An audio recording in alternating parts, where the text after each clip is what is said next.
Sometimes you gotta wonder if it's worth it. I don't know, but I can give you a hope that won't fade away, so you can keep your heart safe. You don't have to be downhearted. Let's return to where we started. You don't have to be downhearted, 'cause I will be the one fighting for you. I'm fighting for you. Whatever is the way, I will fix your mistakes.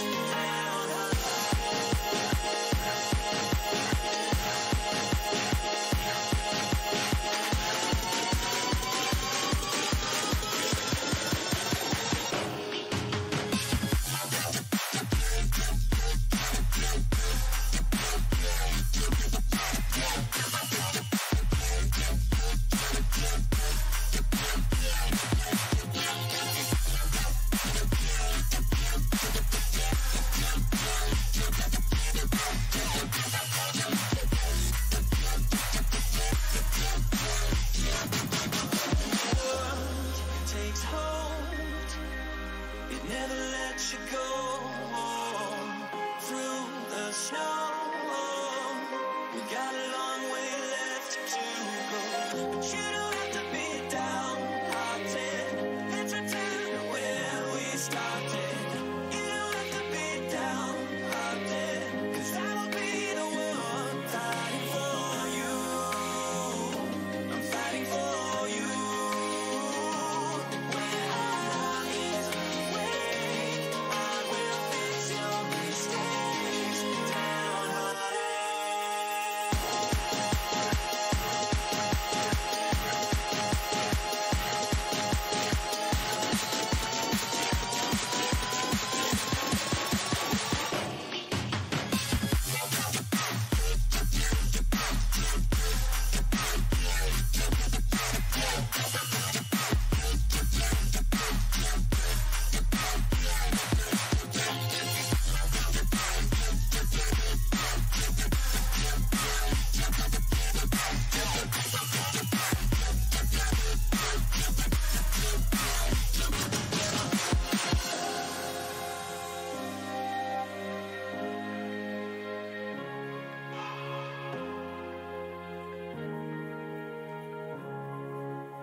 Hello everyone!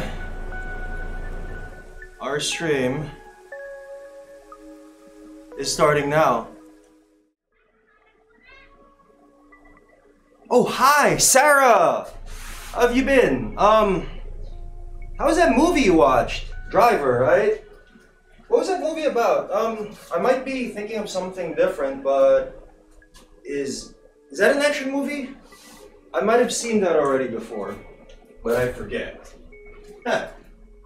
Anyway, hello everyone. For those who are just tuning into my channel, I am Asian Action Actor.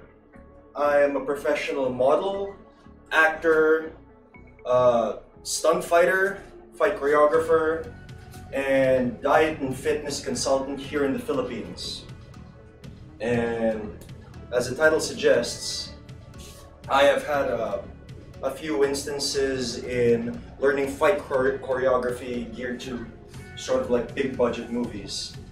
And I am here on Twitch today to share that sort of knowledge to you guys, if you are interested, right?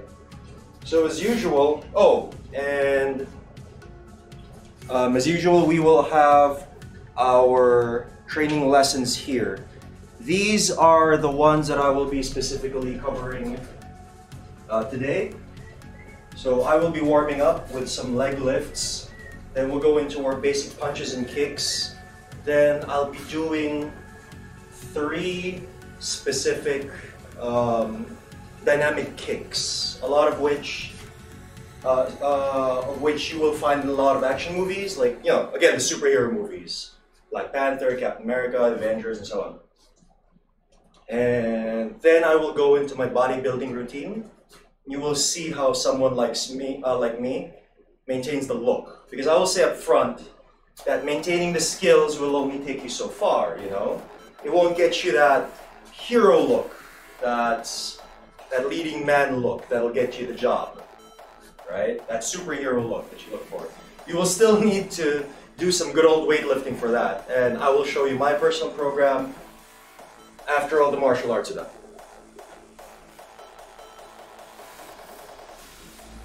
Oh, alright. I'd have been thinking of something else then. Didn't like it? Oh, that's too bad. I like Ryan Gosling though, he's a good actor. Alright, so we will start warming up. I will be doing this particular warm-up since we will be doing a lot of high kicks today.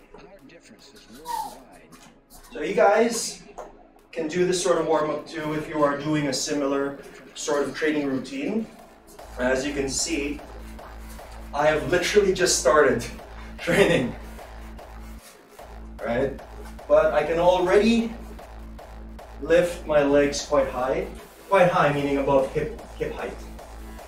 You know, and it's because I've been doing this for years and years now, so my body is used to it, and thus I need less warm-up to get where I want to be.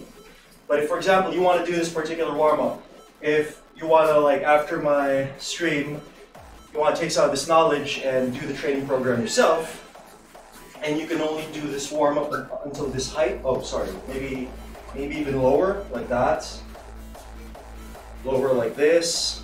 You can only lift until here, you know. That's totally fine. Everyone starts out somewhere. Now, the key here, as always, is, like everyone says, it's consistency. Everyone starts out from somewhere, but it's up to you where you'll wind up, you know. And you just have to keep at it. It's a grind. Yeah. So, for me, again, I'm a professional actor that specializes in like action stuff, primarily because of my athleticism. So when I started out acting a few years ago, I kept getting these like action sort of roles. So I took it seriously and I was like, okay, these are the roles that the industry wants me in. I'll be very good at these roles. And so I've been training ever since. Training consistently ever since. Alright, let's do a couple more leg lifts so I can be properly warmed up to show you guys what the deal is, you know? So for me, I personally like to do at least 5 of these things. At least 5. But for the rest of you, it might be different. Again, if you're just starting out, you might need like 10 reps, each variation of that front, side, and back leg lifts. Let's do one more set, then we'll go into the croissant kicks, which is another variation of the leg lifts. Oh, pretty good there. Flexibility is getting there.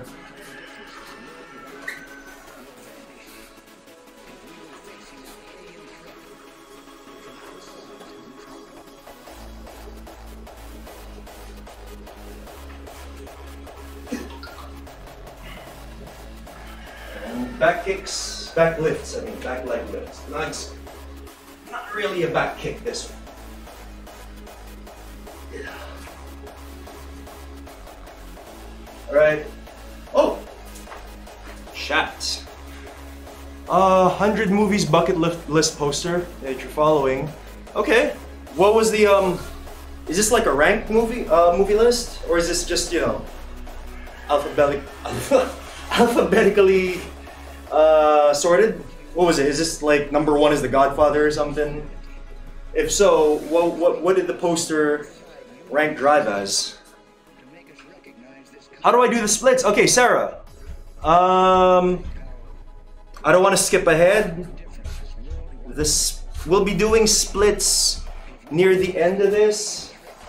I will be going through how to do those while I do them. So yeah, stick around. I don't want to skip ahead. And besides, I'm not warmed up enough to perform and teach the splits very well at this moment. So yeah, where were we? Oh yeah, croissant kicks.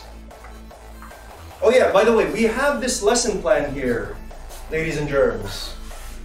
But if you guys have any specific questions about like action movies, like superhero fight sequences, how to train and become something like that, to do that professionally, because that is literally what I do professionally. I do not work in Hollywood though. I work in the Philippines. So let's just get that out of the way. But if you want to see, if you want to see what I have done, below on my channel there is a link to my acting reel. One of those panels below in my channel will have a link to my acting reel on YouTube, so you can check that out. See some of the things I have done. Most of it is action, like I've said. Most of it is action. Wait. I like to do comedy and sometimes drama too, to change things up. But like action is the most, by far, the most fun for me to do. So this is the inside to outside croissant kick. As you can see, it's really just flowing from the front leg lift to the side leg lift. It's going from the front and ending in a side leg lift. That's what that is. Right? Let's do one more. Woo! Feels pretty good today. Which is a good thing. Okay. Then last is the outside to inside croissant kick. This will be the last of our warm-ups, then we will go into our actual attacking form.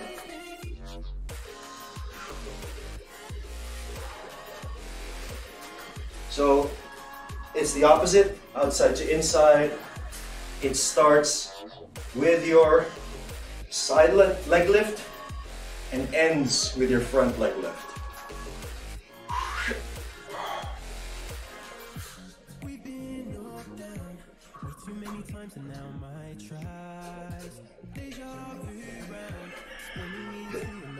Let's do one more. And again, wait, before we continue, again, if you want to do this and you can only go this height for like the inside to outside or the outside to inside, again, that is perfectly fine. You start out somewhere, and the more you do these exercises, the more your dynamic flexibility will increase over time. It's not all going to come in a day. It's the same as everything. Diet, fitness, weightlifting, strength for example. You might have like a 50-pound bench press today, and you won't get your 300-pound bench press tomorrow. That'll take a while, depending again on your consistency. It's the same for this. Kicks, like the kicks you see in like the superhero movies, the kung fu movies. Let's do that better. Yeah, that looks cleaner.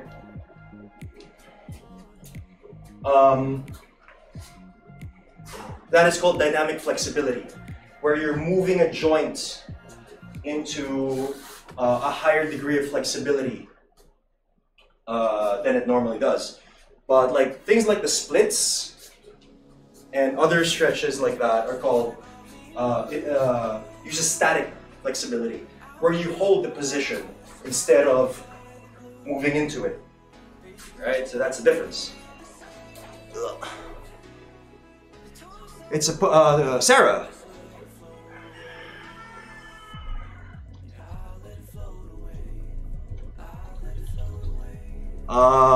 Wait. Movies, oh, organized randomly. Well. Oh, Rufus! Rufus is in the dojo, ladies and gentlemen. If you do not know, if you have not heard of Rufus' physique yet, he is another incredible fitness, you can't see me. Fitness streamer here on Twitch. He does live personal training with his clients and they are all getting massive results from his knowledge. So please, everyone, check out Rufus' physique and give him a follow. He's a cool guy, really cool guy. Alright, back to the poster. Yeah, man, stream is great. Organized randomly. I hope they didn't pick the movies randomly. I hate that. Movie is a picture that's covered with a gray scratch-off square. Oh, well, that sounds fun. That sounds like a big poster too, if there's like 100 movies that you scratch and win. You know, cool, because movies are the movies are very popular. Yeah, Godfather and Fight Club, you can't lose with those. Godfather's like, definitely one of my favorite movies of all time. That's Apocalypse Now. Yeah, definitely like top 5 for me. Fight Club, I love Fight Club. Fight Club is amazing. AAA hype. Yep, absolutely, Rufus. Also Rufus hype. Rufus hype is also a thing. No problem, man. Again, your stream is legit super awesome and people should check it out more. Alright, where we at? Punching! How to punch some supervillains. Alright, so first of all, I'm gonna show you how people actually punch. Or, I mean, recommended in terms of it being the proper form, martial arts, and so on. And so if you're gonna punch, your #1 reference really should be boxing, right? That is a whole combative art dedicated to just attacking with clenched fists. Yeah, clenched fists. Because like when you use your hands, you got your knife hand, you got your spear hand. Yeah, this is for the eyeballs, folks. And you got your knife hand, which is the same thing, but you hit with this end. But for punching specifically, it's the clenched fist, yeah? I think we can all agree with that. So your main primary reference would be boxing. Now, every attack starts from a stance. A fighting stance means how you stand while attacking or defending against an opponent or multiple opponents. You know, superheroes sometimes get into fights with groups and they win. So in boxing, they don't stand like this. This is more like your superhero stance. Now, your stance in terms of superheroes and movies and things of that nature will depend on your character. Not everyone will stand like a martial artist. This is like something like Van Damme or Scott Adkins or maybe Bruce Lee. You know, see for the Bruce Lee thing, I really just move my hands. This is a very Bruce Lee stance. I know Jackie Chan would fight like this in a lot of his movies, like the police story movies. But for a I don't have a shield. I don't want to use my weights as a shield. The first superhero I came up with was Captain America. Right? So Cap has a shield. The vast majority of the time. If he has a shield, typically he'll have it up. Why? Because he'll want to use it. He's not going to have it down. Otherwise, you know, what was the point of bringing it along? So he'll have it up. So therefore, his stance is informed by the shield. His shield is interesting because he doesn't just defend with it, he attacks with it. So a Captain America stance would be something like this. The legs would still be similar, right? One leg in front of the other. It is better typically to have a wider than normal stance for these things for mobility. See? If you have a closer stance, your mobility is more limited because you'll have to step wider to get, to get where you want to go. But if the stance is already a bit wider, not super wide, you're not gonna do your sumo deadlifts while fighting, right? If the stance is already a bit wide, it only takes like an inch or two to get where you want. So your footwork would consist of something like forward, backward, diagonal front, right, left and right, diagonal back. typically it will consist of that. So remember, like our croissant kicks are a combination of our front and side leg lifts. So if you were to move in a circle, yeah, you're just using your angles here, but it's essentially the same stuff. Like forward, backward, oh, side to side, of course. I didn't do the side to side. So back to Captain America, that's why I have my arm up like this. The shield is his primary focus. So he will defend with it, like this. He won't block like this. There's no point in that. The shield is only on one arm. Yeah. He can also attack like that. Yeah. She shoves that in a lot of the time. If he throws it, he can adjust it. Like he'll use his other hand to adjust the shield like that. So this hand will now be holding the shield. It'll throw it. Now Captain America is a soldier, yeah? So we'll have a very practical style. It's not very fancy. It gets to the point. You'll see like an example of this in the opening sequence of Winter Soldier. Now I will say that I haven't seen that in a while. But it makes sense that Cap would have a very practical style in terms of his stance. Nothing too fancy again, nothing like Spider-Man or whatever like that. But he still is flashy, even though he's like stealth, all Solid Snake stealth in that sequence. He still does a lot of fancy shit. So he will still have the wide stance for that. And hands up. So he won't be like this. Cap's no Shang-Chi or Iron Fist. So he'll have the hands up. Yeah. So that goes back to my boxing, what I talked about, boxing as your primary reference for punching attacks. This is where a boxer usually is. Yeah? Boxer stance is a bit more different than the thing I talked about a while ago, because their attacks are mostly here. So your stance is informed by just these movements. You don't need any more, any less. Alright? So punching as a boxer, you'll get... Wait, check out with the chat. Are people asking questions? Yeah. A lot of people at this time, Sarah. Which is great.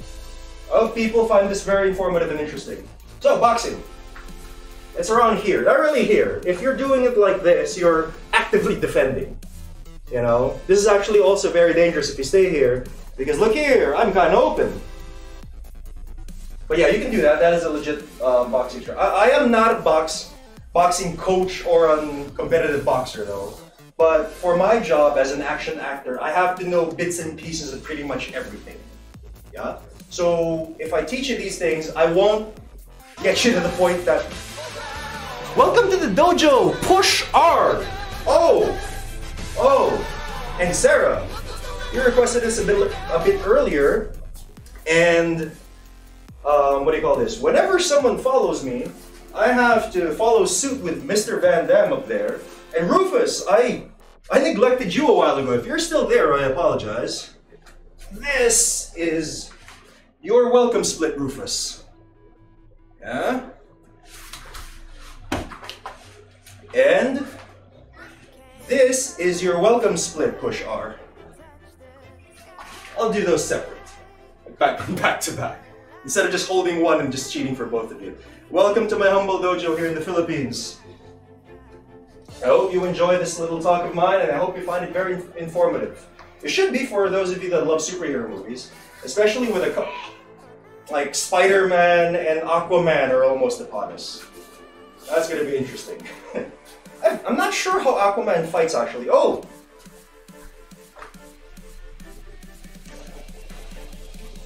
But speaking of Aquaman, he will fight with his trident. Or, you know, with Justice League, it's a quindent. Yeah? So he'll fight it sort of quarterstaff style. You know, not so much wushu style, where it's a lot of circles. You know, this sort of thing. You defend in this way.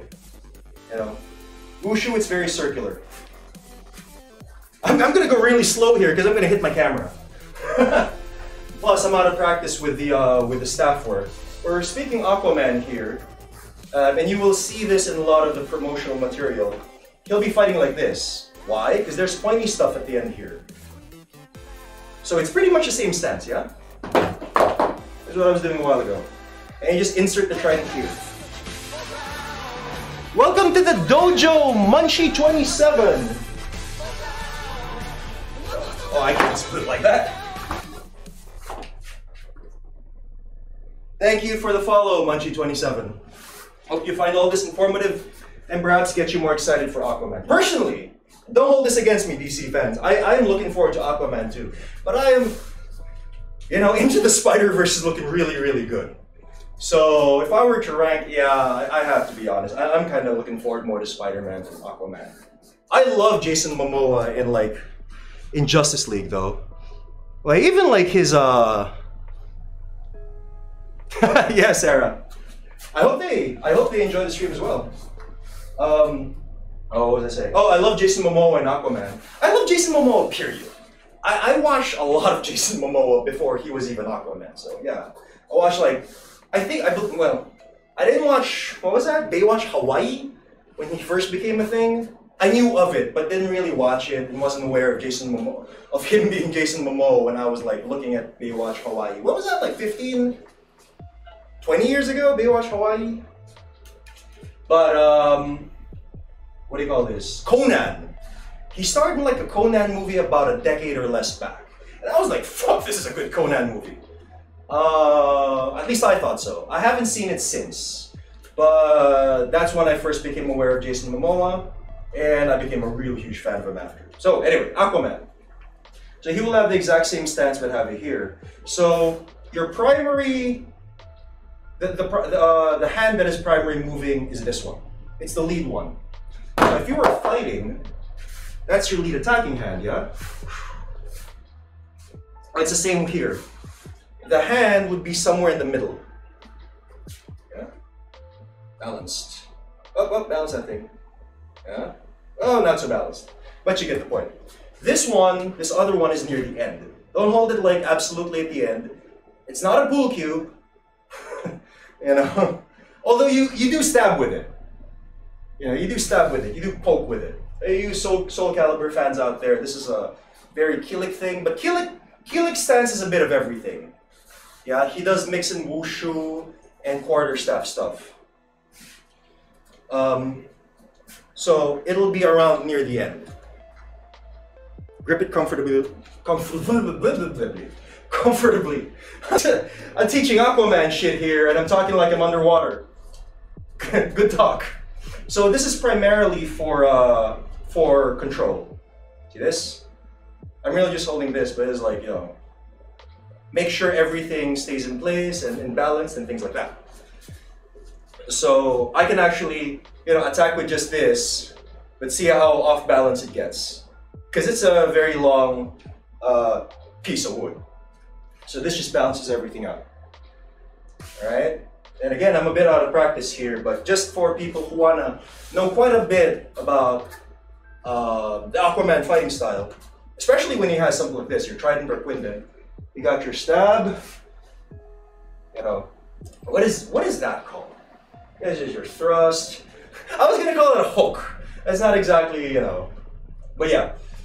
Essentially, you got your degrees of attack. Stabbing upward, yeah? Well, for this, it's to hit someone in the jaw. But it's pretty much the same. There's really not much variation because spear work really is just the same as quarterstaff work, except there is more emphasis on the stabbing. Oh yeah, he does this in Injustice, right? I'm a scrub. I mained Aquaman in Injustice 1. I also still main him in 2. Because I'm not that, I didn't play a lot of Injustice 2. So I didn't explore a lot of the characters. But that's more sad to say because I didn't get to play the game as much as I should have. Stab in the belly, stab in the leg, here, in your thigh, stab in the face. So see here, I've got this all really close and tight. That's for your defense. Yeah, because if you miss and the guy sidesteps, you can still defend. Yeah? You stay away. You stay away from me. Right? Oh, and then you have your So like you have your high sweeps. Again, of course, clearly you're aiming for the side of the head there, and your low sweeps where you want to trip them up. Yeah?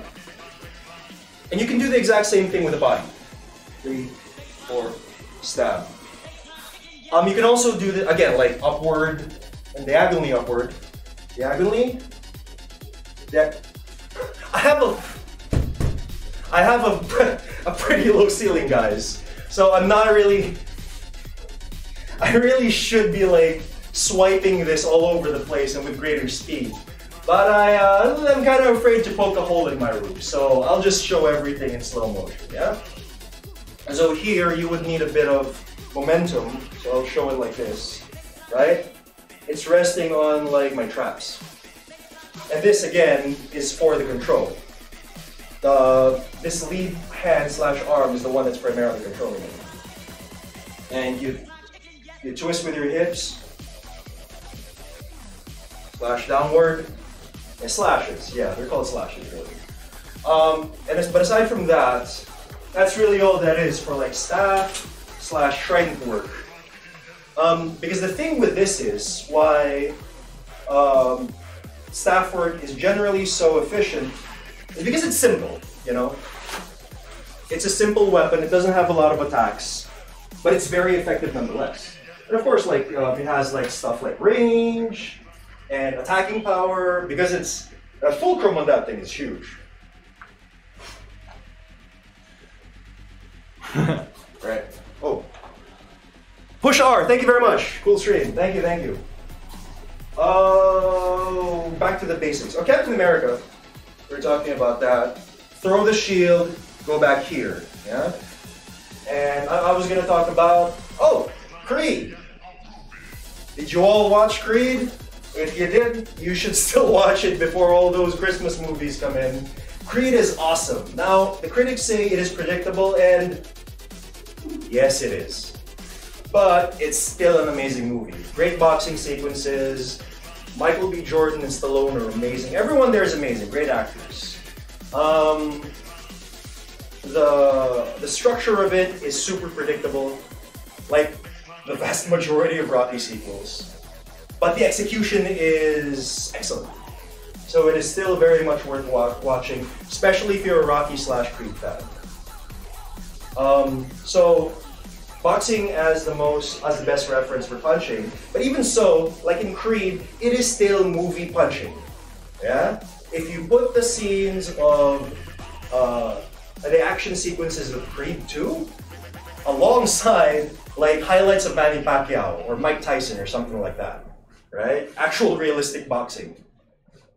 They will not look the same. Maybe the Tyson ones, because Tyson has this very big style, you know. But Pacquiao is more like tight, more efficient, more like a traditional boxer. But yeah, a lot of movie boxing. I mean, like he is fighting Drago Jr. What do you expect? and Adonis Creed has to like compensate. Yes, it's exciting, but it's not realistic boxing. So realistic boxing is tight like this, right? The power comes from the waist. So I'm gonna do the 1-2, 1-2, okay? 1-2. I'm gonna do the 1-2 without actually punching. See that? The trick is the movement of the hips. That's how you put in that, because like you see in like interviews with like boxers and their coaches, like whenever you punch, you use your whole body. They say that. People like Bruce Lee say that. And you might be wondering, how the hell does that work? It's like, it's just your arm, right? And the key here is, again, the hip movement. You connect that, and you see here, like, I'm exaggerating. This is a movie punch. Right here, this is not a boxing punch. But this is the reason why movie punches and boxing punches are not exactly the same, or any other sort of traditional martial art punch, because they give more of a statement. The audience knows, like, oh shit, that guy just gave his all into that punch. Versus like an actual boxing punch where the audience wouldn't be able to see like the nuances and stuff. So movie punches are more exaggerated than basic boxing or traditional martial arts attacks because of this, right? So 1, 2, hook, hook, uppercut, uppercut, kidney, liver, defend, bob and weave, forward. That's what traditional boxing looks like. And of course, if you're a fight choreographer or you're an action actor, stuntman, stunt fighter, you should know these things. You should also know that that is not what you will be doing in front of the camera. Although those are all like built from that sort of base. Shabua in the house! Best model on Twitch! Hi! Coming in like a hero! Yeah, okay. I actually said that before I read your comment, Shabua. What's up, man? What's up, Shabua? Good to have you on stream. Okay, where was I?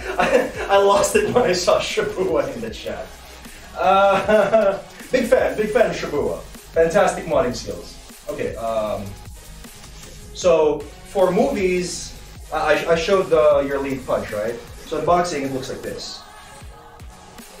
In movie punch, it looked like this. Another reason why it's like that is if you see your hero hidden by the hands and just punching really, I mean, Manny Pacquiao punches like that. I mean, not like that. I'm not Manny Pacquiao. I'm not saying I punch as good as Manny Pacquiao, but it sort of looks like that, yeah? You get the point. It looks awesome in a boxing match, but in like a superhero movie or just any sort of action movie, honestly, will go like, the hell sort of hero is this? Is he scared of the bad guy? Like, do something huge, man. So you will very rarely see your hero punching or attacking in general like that, even if it's a boxing movie. And again, in reference, a big budget, huge Hollywood boxing movie is still out in theaters. You can check for reference. Plus all of the like 6 the six Rocky movies plus the first Creed movie. Yeah, so pretty sure even I haven't seen Raging Bull in years, but I'm pretty sure even Raging Bull didn't have realistic boxing choreography. All right, but it's fine. All of those, I love all of those movies. Rocky 5, not so much, but still they were very effective at what they were doing. So like that. So for the for your what do you call that? Your rear straight versus like your actual rear straight in boxing, which is more tight. That's right. Now, one reason you want to also exaggerate your attacks or telegraph, so like you telegraph your straight punch. So that is a lot of that, again, for the audience, so the audience knows what's coming. Like, for example, in Transformers movies, some of the Michael Bay Transformers movies, a lot of people complain that all they see, and Venom, a lot of people complained about this in Venom as well. Like, Venom looks like spilled ink that's like going across the table. Or like a lot of the Transformers movies, it's just a bunch of stuff happening on screen. You have no idea what's happening because there's a lot. The audience isn't getting the clarity of the action, like what is happening. It is better if the audience is able to follow along with each of the moves, no matter how fast and complicated it is. Yeah, people are smarter, you know, but don't mess it up for them. So like, people love The Raid, yeah? And The Raid is full of complicated martial arts choreography shit. But people still love it, people still follow it along because everything was clear to the audience. So they do it like that. The other reason you want to telegraph and exaggerate like that is for your scene partner. You want your scene partner, your opponent, the guy whose ass you're kicking, to see what's coming because again, it's movie acting. It's not a real fight, you're not actually out to break his nose, right? So if you do this, and your scene partner has practiced along, rehearsed with you, he'll sit there and say, oh, he's gonna throw that straight punch from rehearsal. So he's gonna do this. He's gonna get his head slightly out of the way, so that when you actually do unleash that punch, see, okay, here, I'm off center, there you go. It should be center, even though it's still movie fighting. His head was already out of the way, so you just slightly miss. Then when your punch is already on its way, he'll do that, he'll do the parry, yeah? So, if they shoot it right, and if the timing of the two actors or performers are on point, it'll look like that. Yeah. But these are the small things that action actors and stunt fighters do to pull off scenes and not kill each other each take. Yeah. Okay. So punching hooks, like a boxing hook is really tight like this, right? Actually, you don't even reel back for a boxing hook. You go straight from your fighting stance. Yeah. Like you reel back with your hips. I was doing, but you don't reel back like this because you're always moving all the time. Yeah, this thing. You do it from that. But and that's not even perfect form because again I'm not a competitive boxer or a coach or anything like that. I'm an actor. So for a movie punch, if you translate that to a movie punch, it's what you call a wallop. It's essentially how Indiana Jones takes out all of his enemies, aside from the gun. So, look like this. See? This big thing right here. Looks super intimidating, especially with your battle cry. Yeah? And so that's gonna be easy to see. Telegraph to your opponent and to the audience. And swing. Telegraph and swing. Right? That battle cry is also a very good way to coordinate with your scene partner because it gives them a double signal.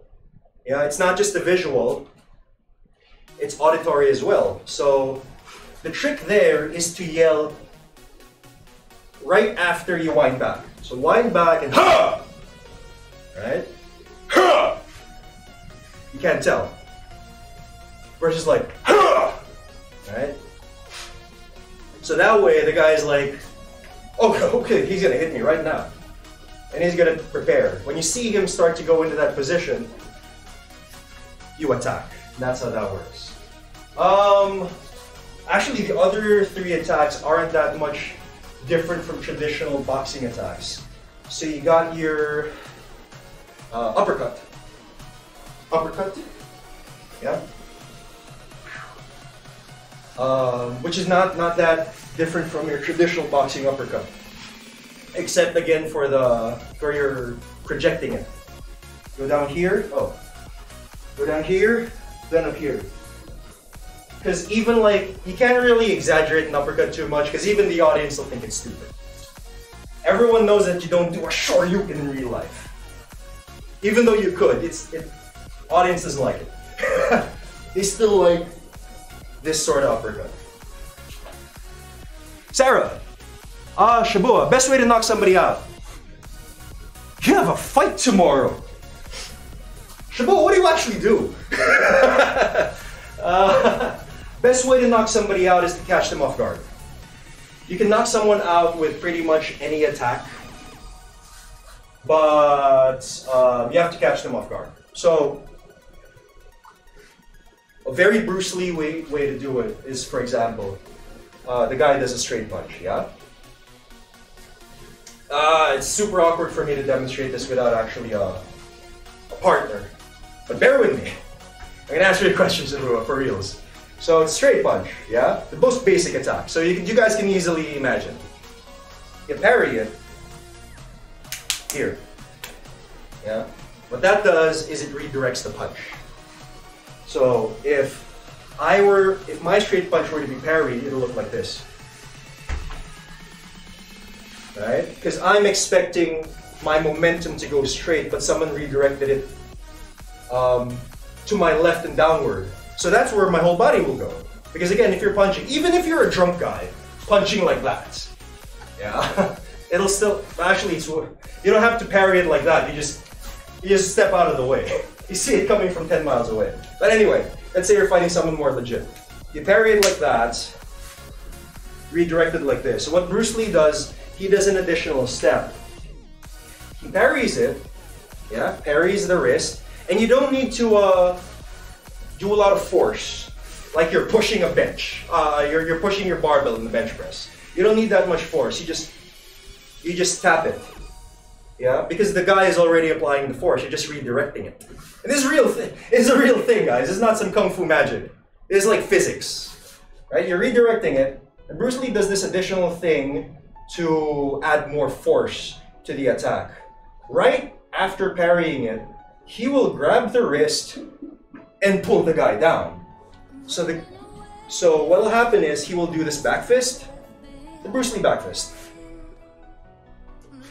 right into the guy's face as the guy is rushing towards his side. So the point of that Shabua is that's one way to catch someone off guard. So it's like, ooh, he's going from this, it's like, I'm gonna murder your ass, to zoo, to that. And if you punch him real hard, like in the middle of that whole going off balance phase, that is a very efficient way of knocking someone out, yes. And that's just one example. There's like a million ways to do that. Because there's like a million martial arts, and all of them have like a variation of it. Yeah. Boxing, not so much because of the rules. They have like their closed gloves, so there's not a lot of parrying and catching and stuff like that in boxing. So a lot of that is their bobbing and weaving, head movement, and footwork. So what a boxer would do, for example, to catch someone off guard, would be to slip the punch. Slip, right? The punch goes here. So you slip the punch, and you're already wound up. And boom. Yeah? And again, we can go like several streams just talking about this, but I hope you get the idea. Oh, bodybuilder, but someone pissed you off. Oh God, I would link that. Jesus, Shabu, have you ever seen that? You probably have. That YouTube clip of that Bollywood movie where like the naked Indian bodybuilders are fighting in the gym all oiled up? I would link that, but yeah, let's not derail the stream too much. I am totally imagining that's what's gonna happen in Shabu. But dude, come on, like I'm an actor. I don't actually advocate street fights, right? I am also a supporter of the martial arts, but I'm talking about regulated stuff like the UFC and the Olympics. So I hope you don't get anyone hurt or arrested, including yourself, Shabu. That's all I gotta say about that. I'm not your dad though, so. Xlerial, hi, nice seeing you again, man. Wait, Shabu just typed up I want to follow this and hope I don't accidentally get him arrested. It was like, but Asian action actor told me to parry. Thing is, he knows how to wrestle and I have no idea how to wrestle. Yeah, wrestlers are fast. Now the thing is, I've tried wrestlers before and they will grab your knees fast. They will like Dalsim teleport to your groin real fast. I mean, yeah, it's a groin, but it's actually the knees. They'll grab your knees from under you. You won't expect it. That's just their art. That's just the way it is. I didn't fight in that. I don't want to get dropped. Step to the side though. But the thing is, it's hard because if he's a good wrestler, he will just be on you really, really fast. Stay out of his range and stay to the side. Never, because wrestlers stand like this. This is an exaggerated version. I have trained in wrestling in the past, but I was never someone like Frimia who actually did a lot of, what was it, high school or collegiate wrestling that Frimia did? Yeah. Or they would stand square like this. Now the reason they're like that is, this is more of an MMA thing with one leg in front of the other. The reason they're like this, because they'll explode. Oh, just to the side. They'll explode. That's not really good wrestling form because again, I don't do a lot. I trained wrestling only a bit, and there isn't really a lot of wrestling in action movies, so my form is not the best reference. But they will shoot, that's the term. They will shoot for your legs really fast, like 500 times faster than what I did just now. So, but you see, it's a single line, it's a straight line. It's like they're a truck, yeah? They're a truck on full blast, so you just step out of the way. Easier said than done though. That is the thing. I was gonna say additional things about that, but I really don't want to encourage this Shibua. That's not what the stream is about. The stream is not about encouraging street fights. Although I do like the game Street Fighter. Not so much in real life. IRL Street Fighter sounds horrible. There are actual YouTube videos of such things, and they don't look too good. You're smart, you tell them. Knock off and ignore, I'm not your ghost. Pterosaur!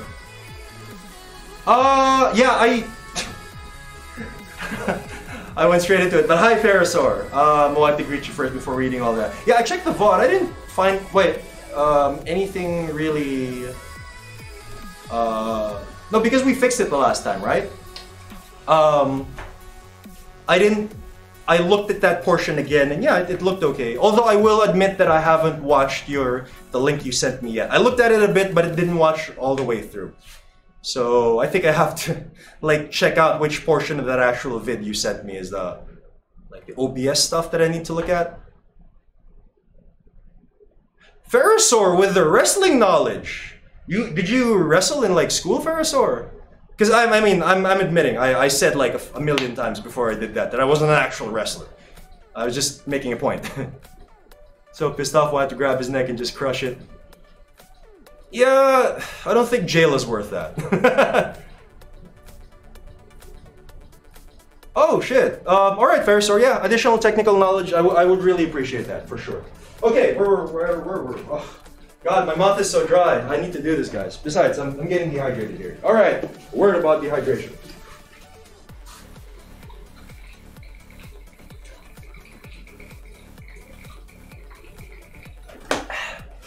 So this is my best friend, my BFF in my training.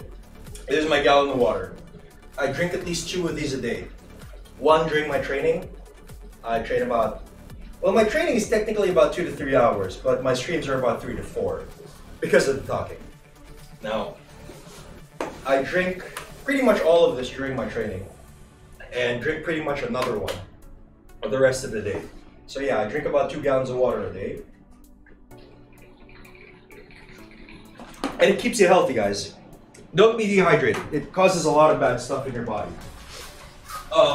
Headaches, low energy, you get sick easier, and so on. And especially if it's like in the Philippines, yeah? For context, again, this is the Philippines for those of you who are just tuning in and don't really know the stream very well. And it is a hot country. Speaking of, I need to adjust the AC again. It's getting hot with all this movement here. Alright, there we go. It is a very, very hot tropical country, and it is like December what? The 7th, and it is still hot. I talked on my stream a few days ago about it being December and January being like the coldest months of the year, and it is still hot. So yeah, especially important if you live in a place like I do. Catch my breath a bit, and Pterosaur, train MMA a bit. More Jiu-Jitsu. Okay, that's cool. I trained Jiu-Jitsu a bit, Pterosaur, and it is really fun. But only a bit. Same deal as the wrestling. So I'm not like you. Like, didn't train a lot. Striking learned by watching. Cool. All right, that's awesome. I have anger problems and severe bullied and abused by my parents since I was young. I was bullied until 12th grade. Will beat the shit out of the bully, and I've been lifting 2 years. Well, here's the thing. Okay. Shaboa, real talk here for a bit. I was also super bullied by... Fortunately, I'm very sorry to know about that story, man. First time I heard about it. Like, with your parents and stuff, that's nasty stuff, man. I wouldn't wish that on anyone. So, sorry about that. But yeah, I was also bullied a lot in school, and that was also like a huge thing, like, for me to start working out, learning martial arts and getting in shape. But the thing is, when I started doing that, it was like, of course, like, you know, as a kid, you would build up all the anger and stuff. So I didn't have to beat up the bullies that kept bullying me. I find myself in a bit more fortunate situation than you, because it never went to that. It was just because they saw me, this was already in high school. They saw me that I was like, oh shit, this guy's like getting the gains. So I wasn't an easy target anymore. Because bullies are like that. they'll just pick the easy targets. And when you're not an easy target anymore, you don't need to do anything. Alright? They can just tell that you're not an easy target anymore. Like, being more athletic gives you more confidence, and that affects the way you stand, walk, talk. Yeah. So when they can tell that, they'll just automatically leave you alone.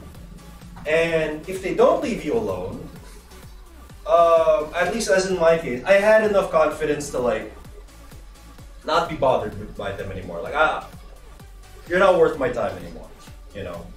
And when I would do that, they just wouldn't press anymore because it's like, again, I was an easy target. I wasn't worth their time.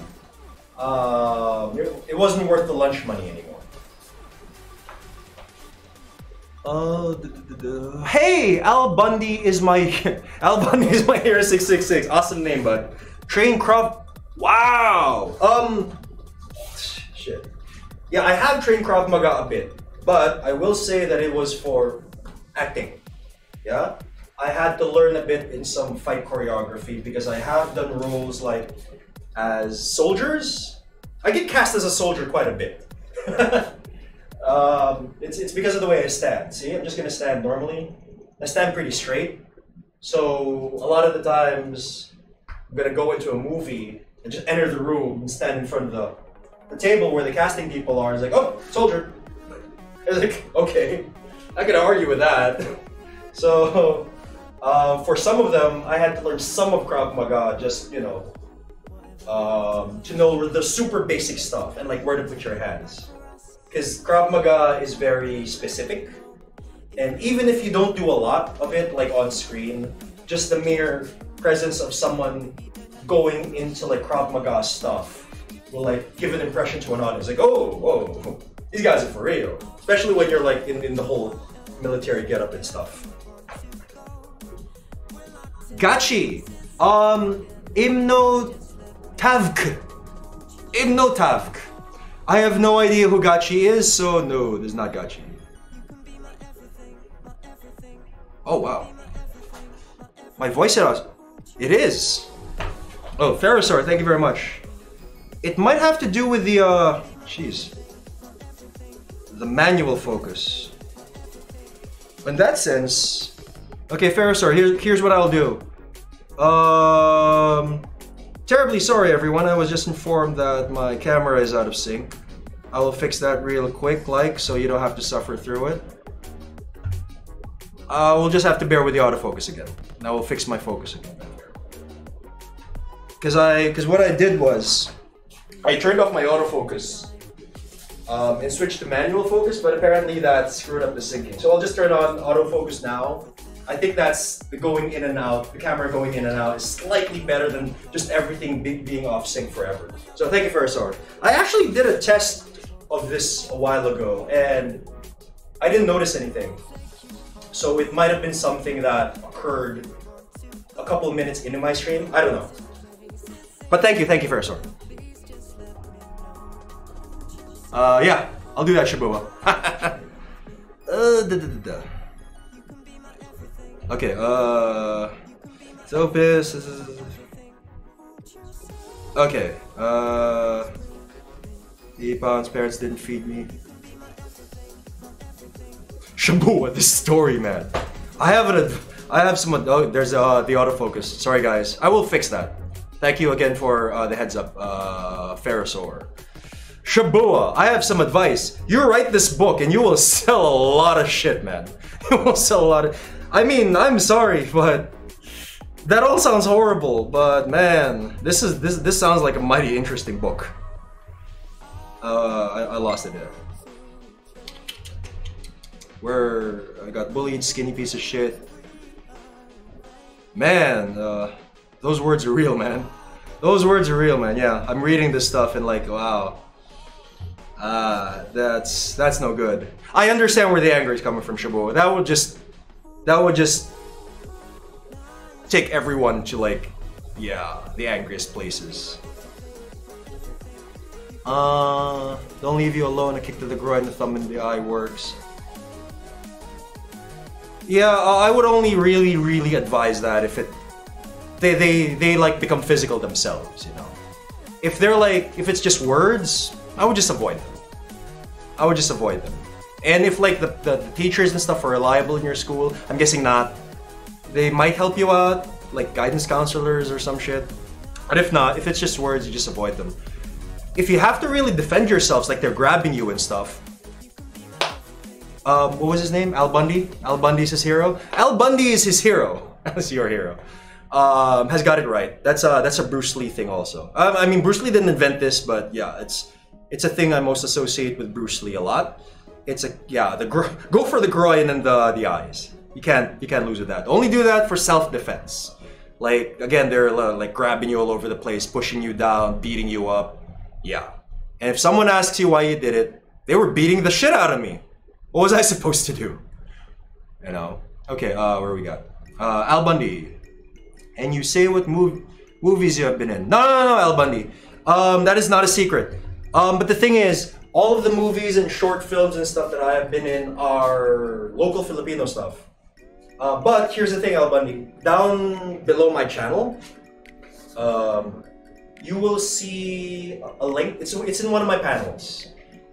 You will see a link to my professional acting reel on YouTube. It's like 3 or 4 minutes. You can click on that and see a compilation of stuff I've done, and you get an idea of the stuff I've been in. Which is again most of them is action stuff. But yeah, they're all like Filipino stuff.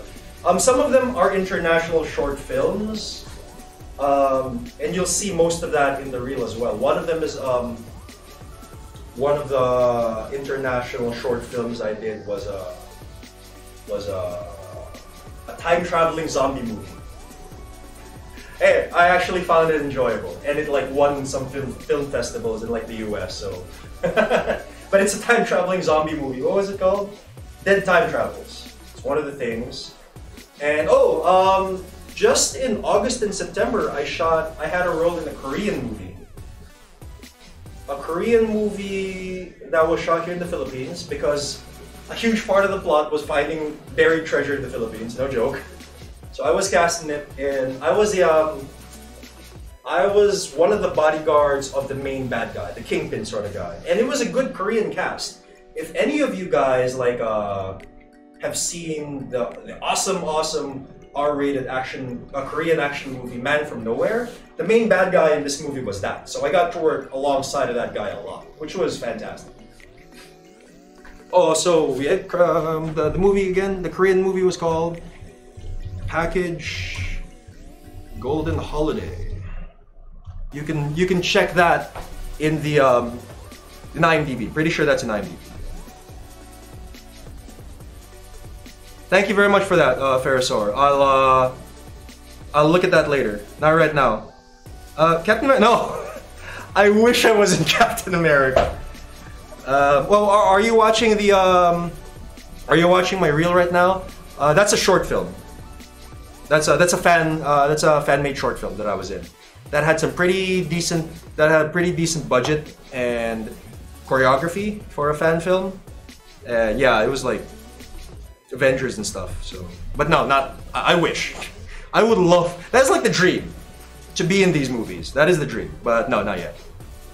Oh, there you go. Nightbot just posted my acting reel in the chat here for everyone to see. Wait, Shibuya. Was that it? Okay. Neo F Win. Again, I have no idea who Gachi is. So, no, not Gachi. It's not the autofocus, Ferrisaur? Really? No, I didn't catch it. Sorry. Shibuya. Wanna stream? Sure. Yeah.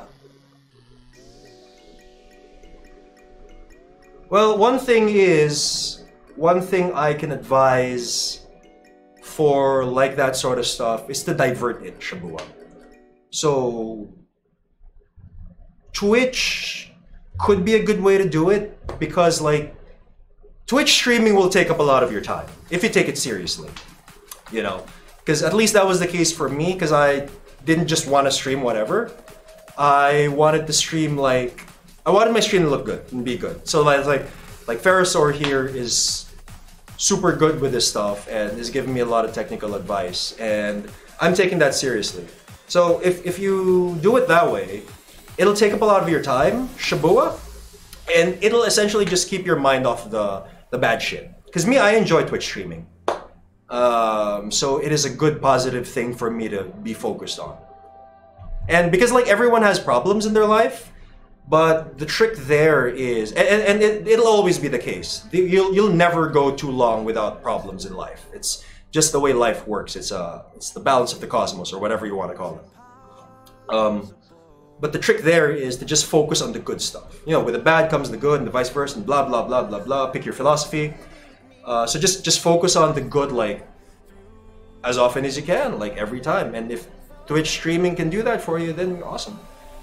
Al Bundy's my hero. Oh, did you watch the acting reel? Thank you. If that's what you meant, then yeah. Workout to calm the anger. Yes, fitness has that effect. Seriously, when somebody says, yeah, I'm sorry to hear that, man. But again, the number one thing I can recommend to you is give yourself. Oh, fitness is great, but if you feel that you need something else, yeah. You're on Twitch, so maybe you play video games. But again, if you're already doing that, it's still not enough. Maybe you need something else. Yeah, try Twitch streaming, man. You've gotten a lot of good friends on Twitch, right? You're part of like the fitness community and stuff. I don't know if you have like friends in other gaming communities on Twitch. So joining them in a more active manner might be good for you. Ferrosaur R-rated. R-rated for the violence, Ferrosaur. Yeah. Were there any boobs in the JJ? Not in the scenes I was in. I haven't seen this movie. It hasn't come out yet, as far as I know. So I can't say that for sure. But not in the scenes I was in. Okay, thank you for stopping by, Ferrosaur. I will be sure to check those links. And damn it, these technical difficulties are horrible for a streamer, man. Because you think like, oh shit, I got everything done. No. Fitness life. Oh cool, yeah, I have a degree in exercise science too, Shibuya. Alright, so chatting is over. We are actually in sports and fitness, guys. Shit. Kicking! God damn it. Lost track. And that's not a bad thing. I'm not like blaming you or anything, Shibuya. I enjoy that sort of thing when like the chat is like super active and whatever. I love that. That is why like in the past few streams it's been just chatting. Because I super enjoy it when the chat is super active. I love interacting with like the community.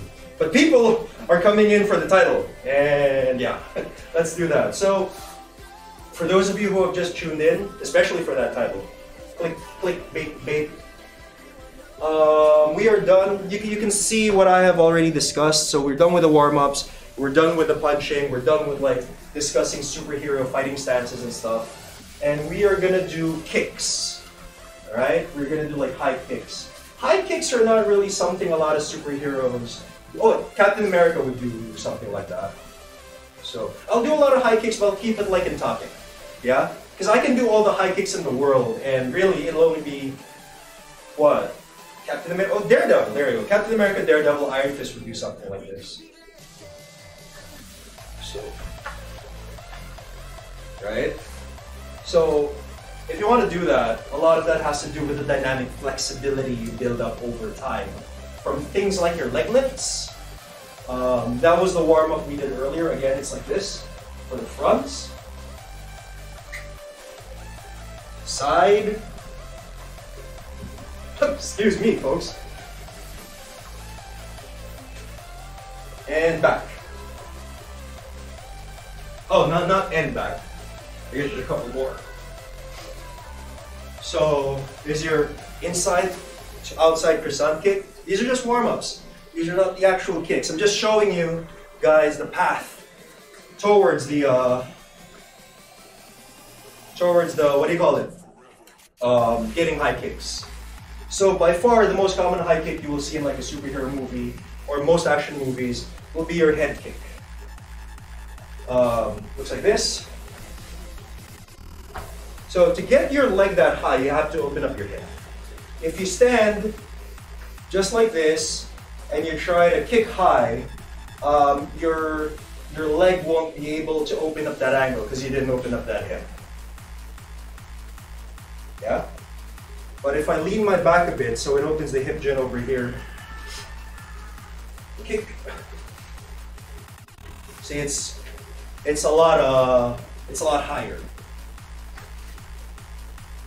Right. So that's how you do it. The second one would be your body kick, which is a Muay Thai kick. You're targeting your opponent's. Clearly, the first one is a head kick. I call it a head kick. So yeah, you're hitting the guy in the noggin there. And the next basic one would be your thigh kick to the stomach, right? So this is a spinning kick. Look at this foot. Oh damn, I can't focus on it. All right. So my toes are pointing in this direction. I want my toes to point in this direction because the kick is going to go in that direction. So pointing your toes in that direction will open your hips towards that direction and therefore will allow you to spin in that direction. So I'll do it slow, see? Now it's pointed in that direction. Wind up. There you go. So I'll do it actual style. Yeah? So if you put all that together, those are the most basic kicks. There's like stuff like the back kick too, which is super useful and is not, you still see this a lot, even if it's not a very kung fu style movie. Because it's practical in its own regard, because it's like, we talked about the Aquaman, like fighting style / fighting stance a while ago. And stabs, right? It's a thrust. So the back kick is your thrust kick. Yeah.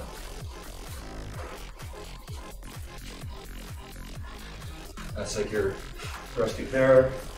I'll kick towards here so you can see it from a different angle. Yeah. And one more sort of basic kick would be your spinning heel hook. Yeah, I guess this one is also common in like the superhero movies as well. Like, again, the three that I'm thought of at the top of my head. Batman! The hell! Of course Batman would do this shit. Especially like the Zack Snyder Batman, which not everyone is a fan of, but yeah, he uses this very Arkham style, which is very martial artsy. So yeah, Batman, Captain America, Daredevil, Iron Fist. These sorts of superheroes would use these sorts of kicks. So heel hook. So putting them all together would look something like, the most basic thing if you're building a fight, building fight choreography for like superheroes and things of that nature, you go from the 1-2, yeah, and see what works from there. So 1, 2, kick. 1, 2, kick, back kick. 1, 2, kick, heel hook. Yeah, and so on. And there's like literally a million ways to go about it. You could do variations of it. Like low kick, punch, elbow, elbow, knee, which I'm not covering today because Muay Thai is its like own topic.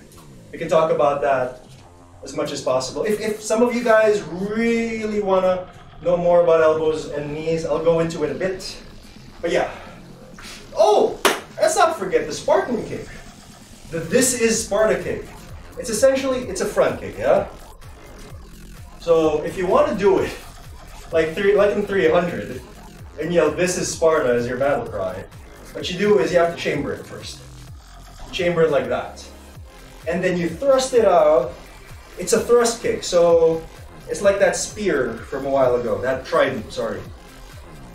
You thrust your leg forward, but if I do it just with the thrusting motion and nothing else, like I'm not engaging my whole body, I'm just using the kick. It looks lame, yeah? I did it like 10 reps. Those are like the 10 lamest reps, definitely not the thing they use in 300. So what you want to do is thrust it forward with the hips. It's this motion. It's like doing a hip thrust but with one side. So it'll look like this, chamber. This is Sparta. Remember that the target is here. It's like the abdomen area.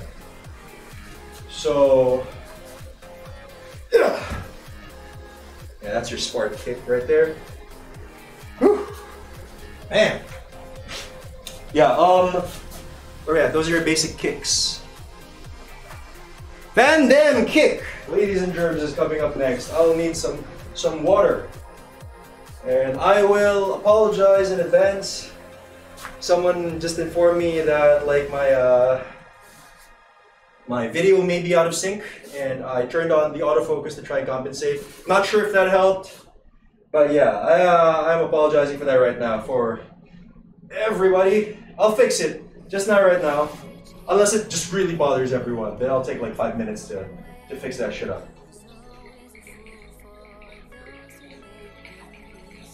Oh, whoops. Oh, okay. All right, here we go.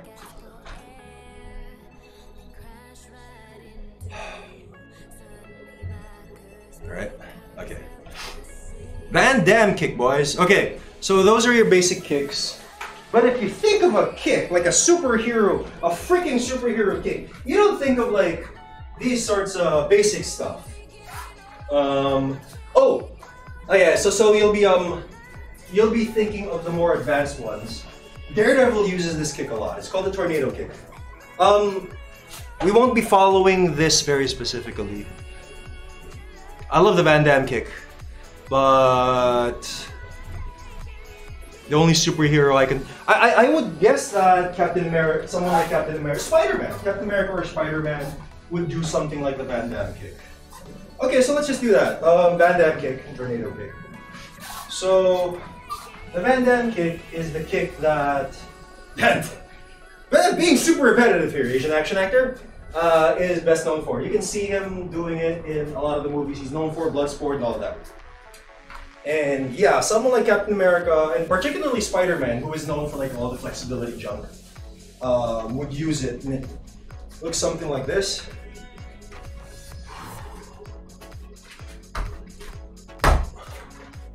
Again, it's more of a Spider-Man thing than a Captain America thing, now that I think about it. That's also like it's a very Spider-Man thing also to use that like as a dodge. You know, because like Spider-Man is known for his super jumping ability, yeah? So if like the Rhino or something like that, the Hulk, whoever is angry at him at that point, Juggernaut, is like barreling towards him, and you don't want him to just get out of the way all like all normal like, because he's Spider-Man, he's got to do like Spider-Man things. You could do something like that in that it's not an attack, it's more of him getting out of the way of a big bruiser. So again, it looks like this. Whoa! But of course, you have to set it up so that the jump is really high. Because I can't jump as high as Spider-Man can. Spider-Man would also jump in a similar fashion, like with a split jump. So, just jumping straight up without the spin would look like this. Whoa! Shit. That's a very Spider-Man thing to do. If like they're avoiding like a big guy, like the Kingpin's gonna give him a wallop punch. Yeah, and Spider-Man wants to brace himself against the fist, right? Wilson fists fists. Say that 3 times fast. So he'd be like, oh shit, oh shit, messed that up. So this actual position here is very Spider-Man-like in itself. And like the fist would be there. Yeah. So that is the actual form for that. But the rest of it, if you actually do want to make all that very Spider-Man-esque, a lot of it has to do with like setting up specific shots and maybe rigging so the Spider-Man performer goes higher and things like that. So going back to the Van Damme kick. Again, it'll look like this. Woo! Good workout. Love it.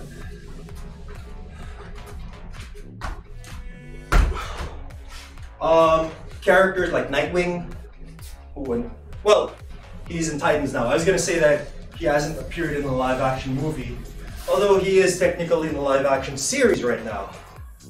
And yeah, it is confirmed that he will become Nightwing at some point, so I don't think that's a spoiler. Iron Fist again would definitely do something like that. I believe Daredevil would. Captain America sorta, but maybe the Chris Evans version not so much. Yeah. Although yeah, I mean Captain America does like all of the out of like the core Avengers, he's the most martial artsy among them by far. So yeah. Kicks, we're talking about kicks. Oh yeah, I was talking about the Daredevil kick. Daredevil kick, which is also the Street Fighter kick. Your tornado or hurricane kick.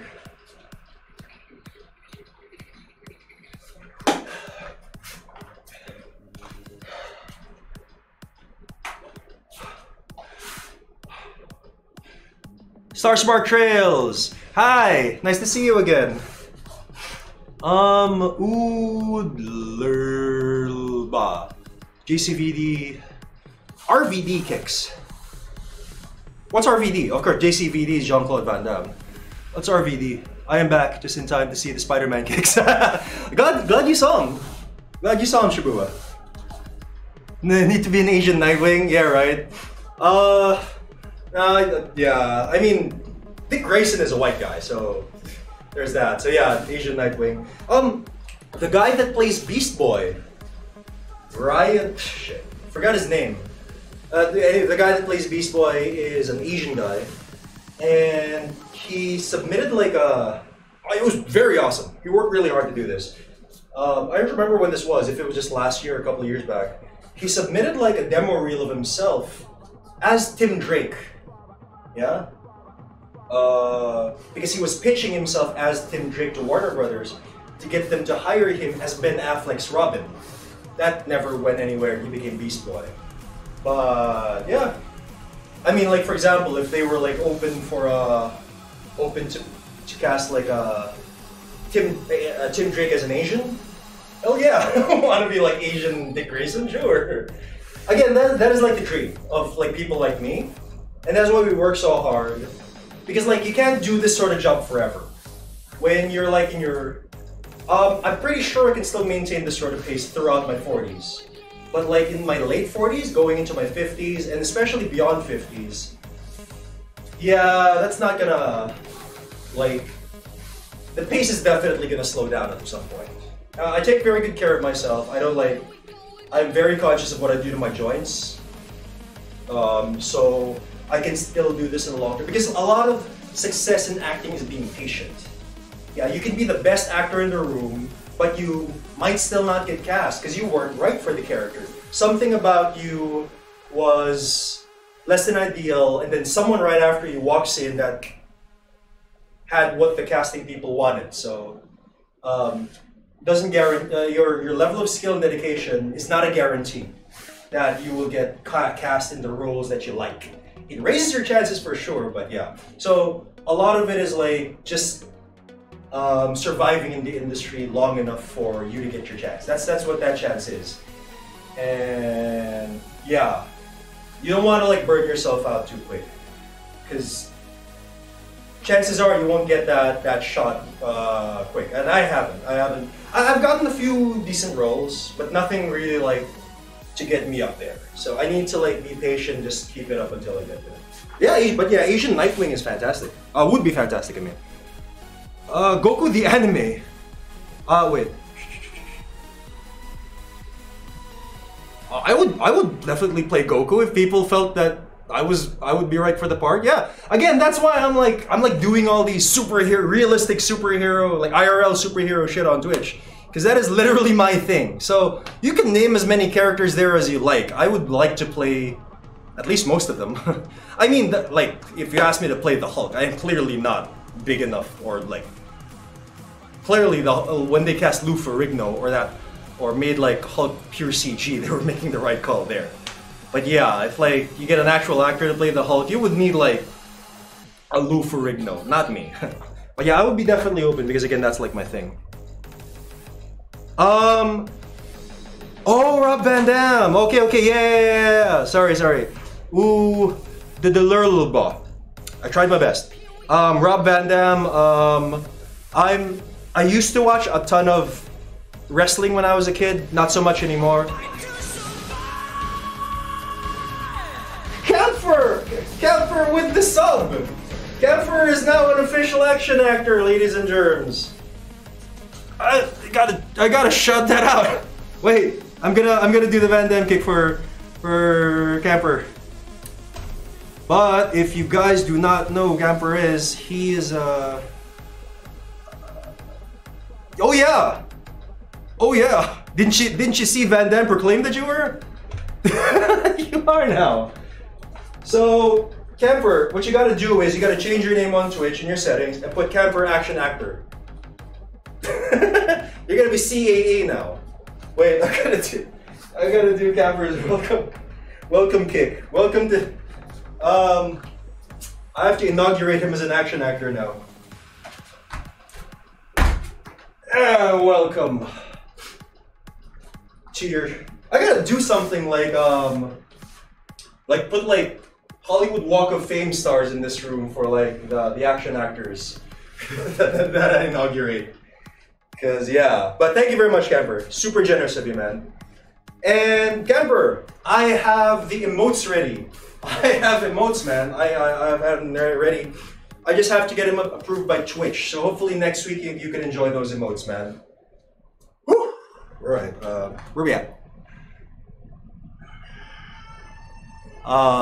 Okay, 1 sec. Oh, anyway, shout out to Camphor. Camphor does speedruns. I am a huge JRPG fan, although I am not a speedrunner myself.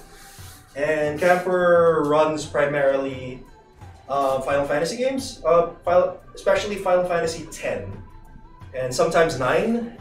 Oh, 9 and 7 were the ones I saw him running. But now I think he's running Pokemon Let's Go. So if that is your thing, definitely check out Camphor's stream, because he is a super good speedrunner. Where we at?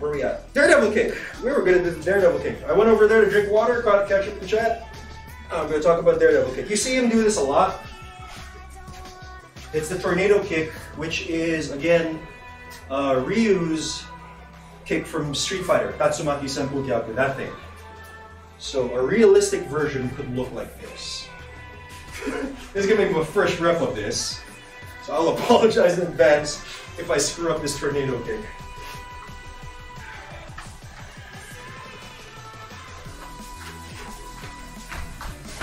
Oh man, that's terrible. Wait,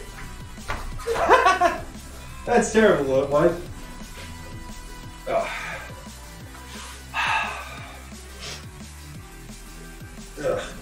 Anyway, I'll do another one. Yeah. Tornado kick.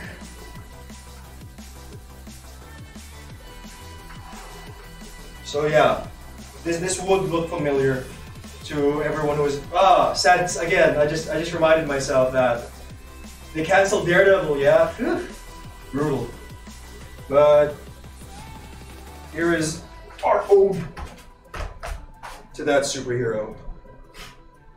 So this is a very Iron Fist pose, like the super low stance into the actual Iron Fist, very karate of him.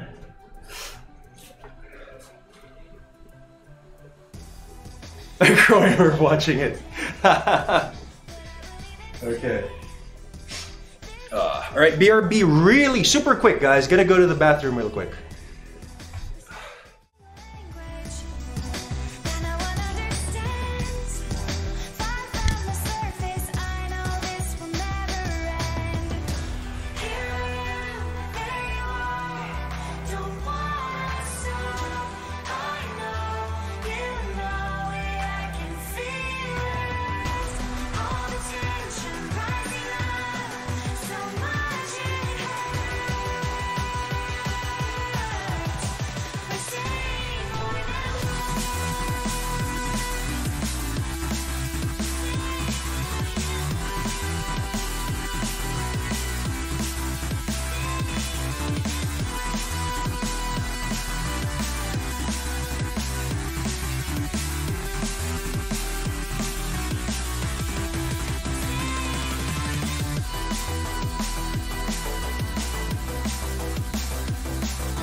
I'm back, guys. I'm back. Hope that wasn't too long for you all.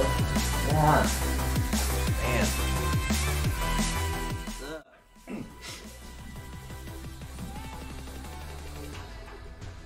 So yeah, this is fun. This is technically cardio.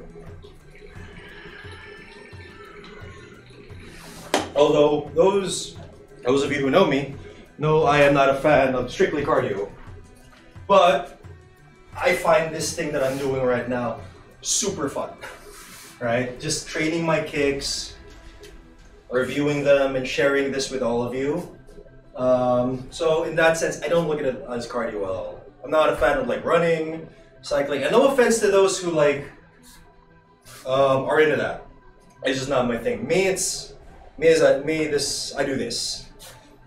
And sometimes it gets a lot more cardio than this. Like for example, if I want longer on like the boxing or Muay Thai portion, it'd be the Bruce Lee icon is in the right place. If I went longer on that, then it would be closer to more traditional cardio. But as is, yeah, this is just pretty much my cardio and my leg day. So like all the punching, yeah, the Muay Thai, that would constitute most of my cardio. And all of this jumping shit, this is my leg day. So the thing with that is, and I'm totally aware of this, I totally get where the actual leg day guys will be coming from. They'll be like swarming the chat in a few seconds, chastising me, and I totally understand that. And I have this. I have a perfectly good like power rack, but the thing is, my focus right now is to get really good with the kicks, and to do that, you have to put in a lot of reps. So if I were to put in my favorite exercise again, I'm a particularly huge fan of front squats and Romanian deadlifts. But if I were to do that, I wouldn't be able to do all these kicks consistently on a highly frequent basis. Highly frequent meaning every day. And I literally train every day as much as possible, unless I'm like sick or I have a work day that takes up the entire day. So yeah, but again, this sort of training will not build additional mass at all. Although it will at least maintain the mass I have, because it's not purely cardio. A lot of it is power, it's jumping. So it will maintain a lot. I didn't say all of it. Might have lost some muscle back there, but it's not a huge deal for me, because again, I'm more prioritizing the skill development than the actual muscle growth. And a lot of my bodybuilding is focused on me maintaining a certain superhero look or action look. So a lot of that has to do with the upper body. If I were female, they would be the opposite, because females, it's like the big butt and the big legs. But yeah, since I'm male, I don't need to prioritize the gains in the legs that much.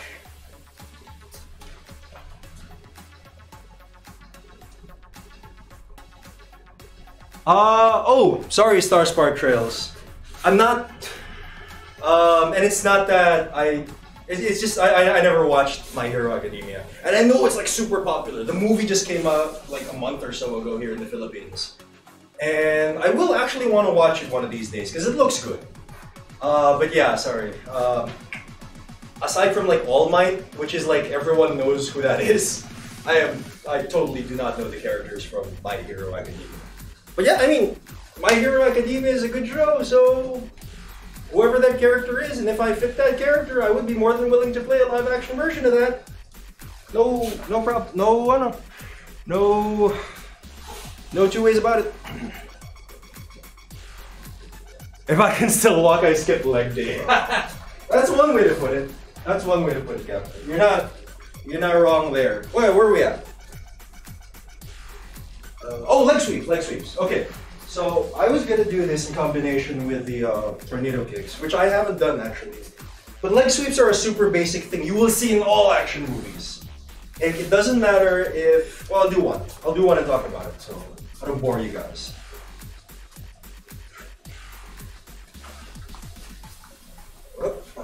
Wind up. Yeah.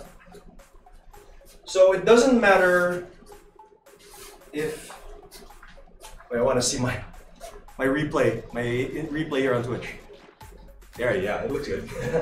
Now, it doesn't matter if your main character isn't a martial artist or anything like that. People just like this thing, this leg sweep. So you will see it a lot. It's especially kooky and fun to see if there's like 3 people and you do the one leg sweep and all of them fall down. Sometimes it's played for a lot of times they still do that for like serious effect. I'll do it again. I'll do it at a slight angle so you guys see it differently. So that's the easy version. There's a bigger wushu version that I'm not that great with at the moment. I can only do a 180 version of the actual wushu full leg sweep,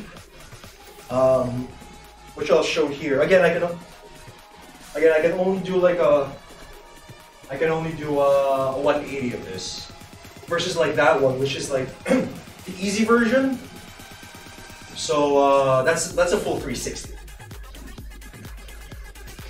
So this will be your wushu leg sweep, but again, it's only in 180 because I need to train it some more. See, that was 180. Takes a bit more training to get it to consistent 360. I can sometimes do it 360, but right now, nah. Yeah, see, stop just past 180. So that was like 190. That was a 190 turn. Yeah. Actually, for movies, that is more than enough. Depending on how they cut the film, because like I can do it real clean 180. So they could cut it after I just passed the 180 mark in editing. I mean, then the next cut would just be me standing up or like doing my next move. Speaking of next move, you can actually combine that with the, well, let's try it. I've actually never done it, but in my head I'm like, hey, you can do a leg sweep right after the tornado kick.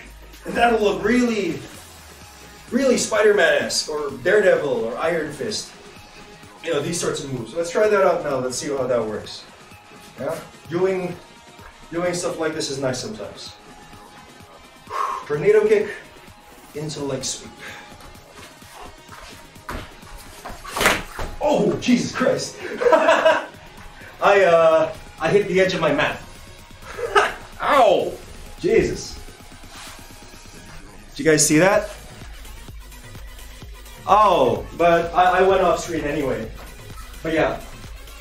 Ow, I hurt my toes, guys. My toes. I have to rest that a bit.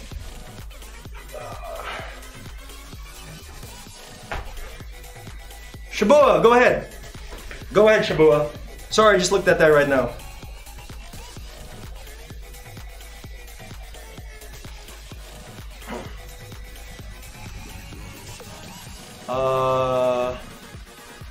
X decoy. Thank you very much. Thank you very much.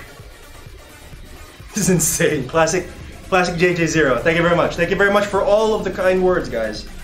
And again, we are not being super like. How long have I been streaming? Okay. We are not being like super strict with this lesson plan here. If any of you guys want to request other sorts of moves that I might be able to do, if I can't do a move, I can at least talk about a move. I can do that much. But if I can do a move, I will try to demonstrate and teach that. That said, I will be teaching these moves now. Now that I have demonstrated them and like given some very vague examples of how fight choreographers might use these for like superhero movies in specific. That is my favorite sort of action movie, everyone. I just put that out of there. I mean, I'm a trained actor, so Shakespeare and all that crap, I did that. Love Shakespeare. But man, if you ask me like, shit, what would you rather watch? Avengers 4 or 12th Night? I was like, duh. I was like, what the fuck? 12th Night for sure, no. Welcome to the dojo, Classic JJ. Wait. Take a swing. Take a shot. What was that? Classic JJ0, yeah? welcome to the dojo, Classic JJ0. I hope you enjoyed here, and thank you very much for joining my training here in my humble dojo in the Philippines. Woo! What was I talking about? Oh yeah, take another swing. Thank you very much for the follow, man. Hope you enjoyed here. What was I saying? I was saying something about you guys requesting stuff. So yeah, you can request stuff for sure, and then I can either talk about it if I can't do the move, or I'm too tired to do the move, or I can demonstrate it for you if I'm fairly proficient with that move. Or like if you guys want me to talk about like how other martial arts might fit into fight choreography, because I talked a lot about, what did I talk about today? Boxing for sure, I talked a lot about that. And I talked about specific superhero stances, like how Captain America might stand like this. Waiter. Because he would have like the shield here. Thor is an interesting thing. Thor would be similar to Captain America in that he would favor one side because he has the one hammer, right? This would have changed after Ragnarok because he has like, what? The sparkle hands, like Grandmaster says. But they gave him the hammer back in like Infinity War. I'm forgetting the title of Infinity War, what the hell? So, what do you call that? He would have the hammer here, yeah? And he would really just use it for hooks. 1, back fist. 2, uppercut. 3, and what do you call that? Downward hammer. This is a hammer fist, yeah? Hammer fist. You literally hit someone in the back of the neck or something with that. But aside from, wait, so I'll do it closer to the camera. So hook, back fist, uppercut, downward hammer, diagonal upward out to the outside, yeah, and diagonal downward to inside, diagonal downward to outside. That would be it. That is also very similar to certain sword strikes, right? Short sword specifically, because when you study film fighting, they teach you like the basic weaponry stuff. So that's why I know like the I was talking about how Aquaman would use his trident / Justice League Quindent. Yeah, so that would be the quarterstaff form. And again, I talked about how I don't think Aquaman would use a wushu type of maneuver, especially since Aquaman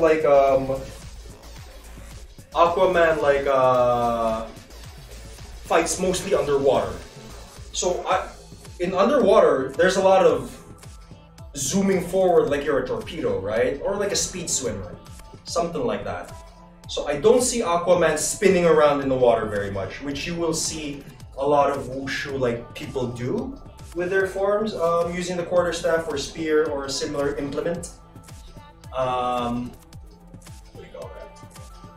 So he would use a lot of the thrusting stuff, or for close range. I'll get my staff again. Just a quick review, and for those of you who are just tuning in and missed the Aquaman lecture from like an hour and a half ago. So again, this is like a pointing thing at the end. It's a lot of stabs. You would want to really emphasize stabbing someone in the stomach, the face, and the thigh. Yeah, and diagonal upward strike. Diagonal upward strike to right. I can't tell my right from my left, guys. I have to think like 5 seconds at least. Downward strike to the left. Downward strike to the right. A horizontal. Horizontal to the left. Horizontal to the right. It's pretty much it. You don't really get a lot of other stuff with this attack. Now, because of that, it is a very predictable fighting style, but it's very effective primarily because of the power it generates. So like for example, if they manage to block this, yeah? They manage to block that. If you did it well enough, you're still piercing something. You know, your only real choice is to sidestep. And like, I don't know, so maybe you guys are good with Soul Calibur. This is how you would fight Kilik, yeah? But if the guy is always like moving around, you just counter with this stuff, yeah?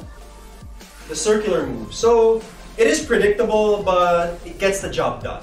You can also say the same with boxing too, right? Because like, boxing only has so many attacks and defensive moves.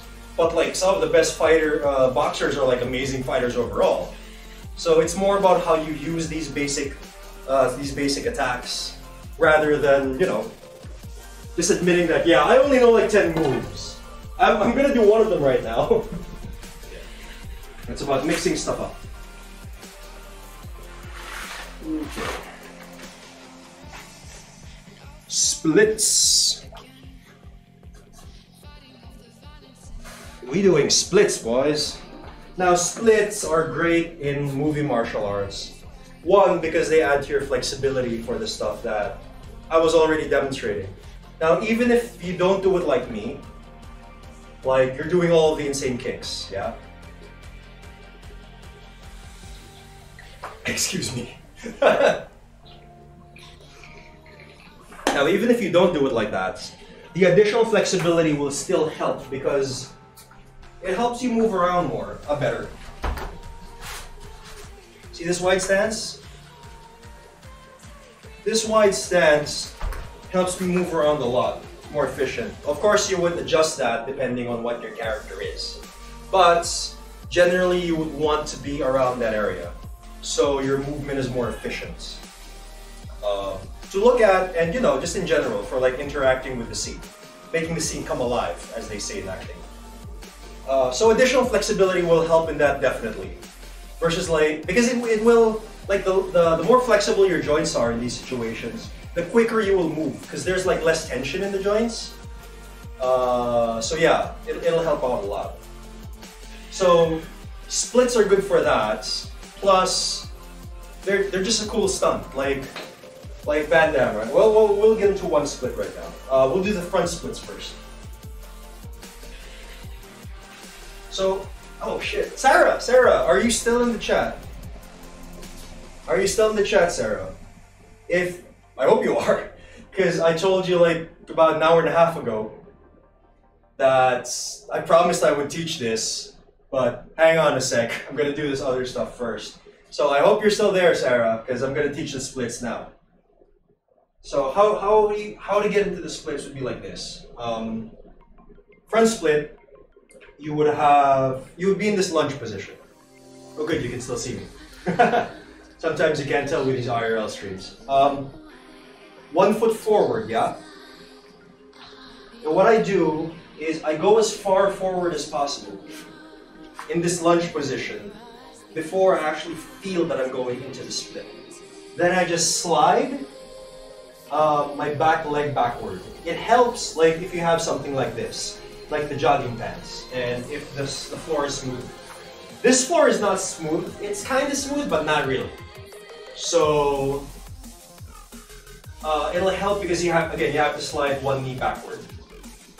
So the slippery the floor is, or your pants are, whatever it is, the easier it is to get the split. And that's how you start, really. It doesn't really matter how flexible you are. That's how you do the split.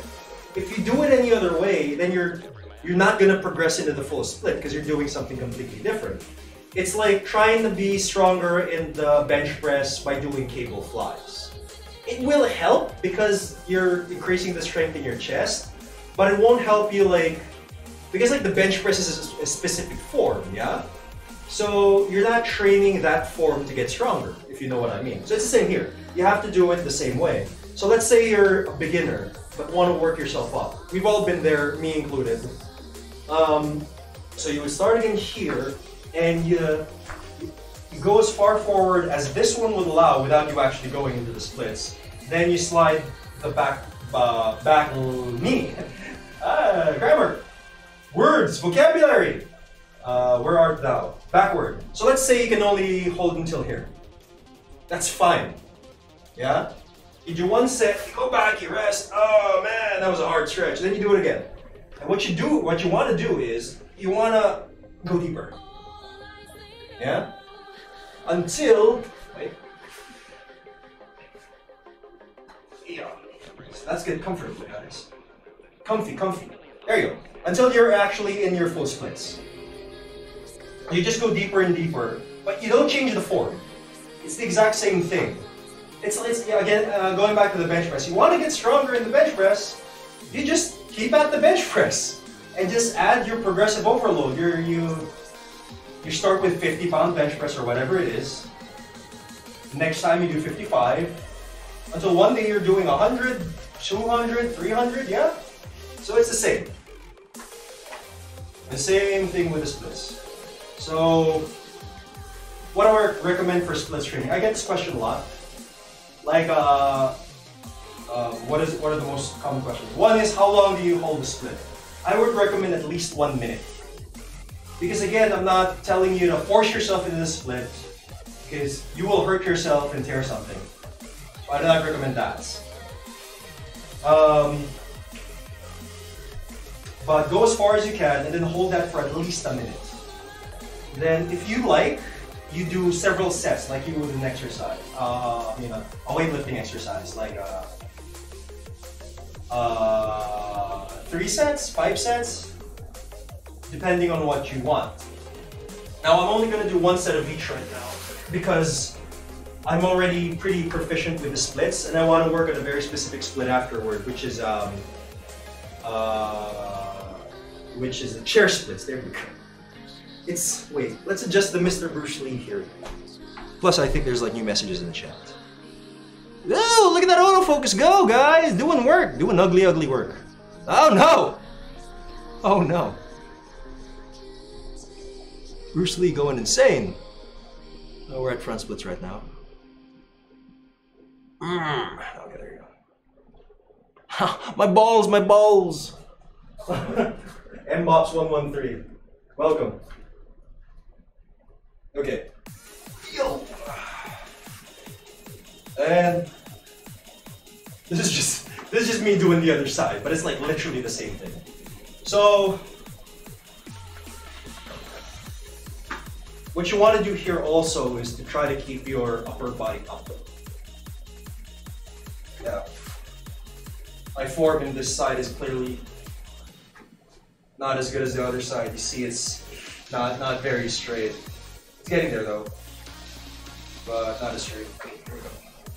So you want to keep your body upright, because that's how. Because otherwise you're changing the form. Yeah. Because it's all about just the hips opening up. So you want to keep it strict. You want to keep your upper body up. Okay. What was it talking about? Programming for the splits. Yeah. So at least 1 minute and like 3 to 5 sets. Again, I'm only gonna do 1 set because I'm already good at these. I want to move on to other stuff. Besides, you guys will get bored real quick if I do like 5 sets each side. Like real quick. Go as far as you can every time, but don't hurt yourself. Never hold it at the point where it's too painful to hold for a minute. I would say challenge yourself, but never hurt yourself. It's the same with weightlifting, yeah? I mean, if you're like a super high-level power lifter, you will take these risks, but you won't take these risks like every day or even every set. Yeah, that's just disastrous. They don't roll the dice like that. So the majority of your training will be in that safe zone. Yeah, it'll be beyond the comfort zone because you're always pushing yourself. But it will be in that safe zone where you're not gonna injure yourself every time. There's like you should have every training session be as low injury as possible. Like now, how many times have I been streaming? I've been streaming a lot. I streamed a lot in like November and now in December. And I've never gotten hurt. I actually got hurt today. For you guys that saw me do that tornado kick leg sweep combo. Well, actually you didn't see it because when I got hurt, it was off screen, off cam. And I clipped I clipped the edge of the mat with my leg sweep, and it hurt one of my toes. Now the thing is, the impact wasn't very hard, you know? Because if it was bullet hard, I would have like snapped my toe. But I just hurt my toe. So my hurt, like, it's the toe right next to the big toe on my left foot. So it just hurts now. It'll like recover in a day or two. It'll feel brand new. But yeah. So there is some risk when you're doing training, but try to keep the risk as low as possible. Like all the time. So socks. Socks. I don't need socks, but I'm just making a point here. Plus I want to protect that toe that got hurt. Oh, you poor baby, little biggie. God damn it. Because now I'm gonna do the side splits. And socks help a lot if you're just training to do the side splits for the first time. Yeah. So the side splits, I will demonstrate those right now. Oh, programming.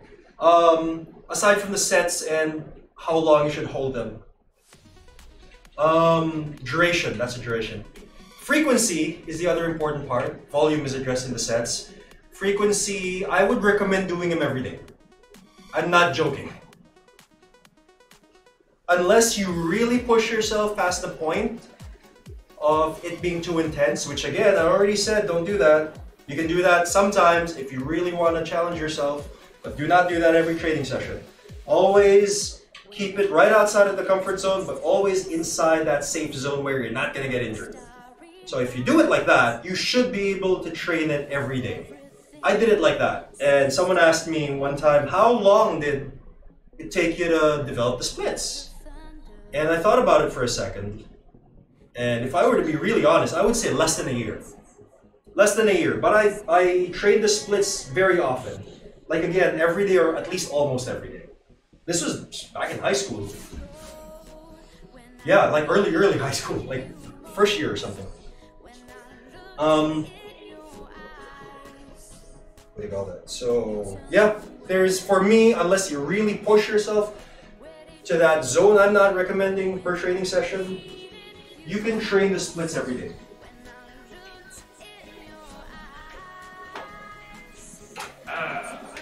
Implements. Things like this, like sturdy stools. Make sure they're really sturdy, because if you want to help them out with like your martial arts training or again your splits flexibility training, because you will be resting a portion of your body weight on this. You don't want to be leaning on this and then have yourself crash to the ground because it collapsed out. No. So I will do a full side split here. Oh, I've actually been doing splits all day because you people are just awesome. I got like a bunch, a whole bunch of followers today, and the most gracious camper sub to the channel today. So I've been doing like splits all over the place. But I'll do it again for you folks now to demonstrate. So I do it from this position because it's easier. Because if you start from a higher position, you essentially have to slide further.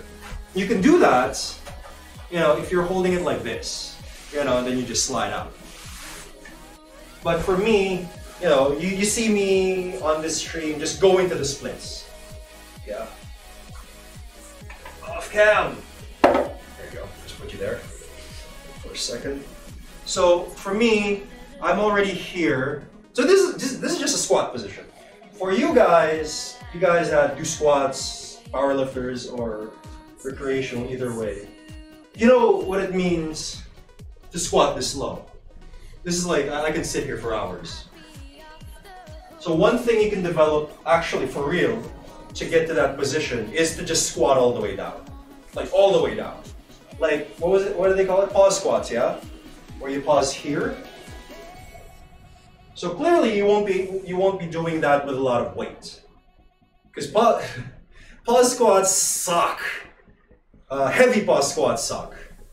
So do yourself a favor and do them with not a lot of weight. Challenge yourself still. I mean, you're still doing squats.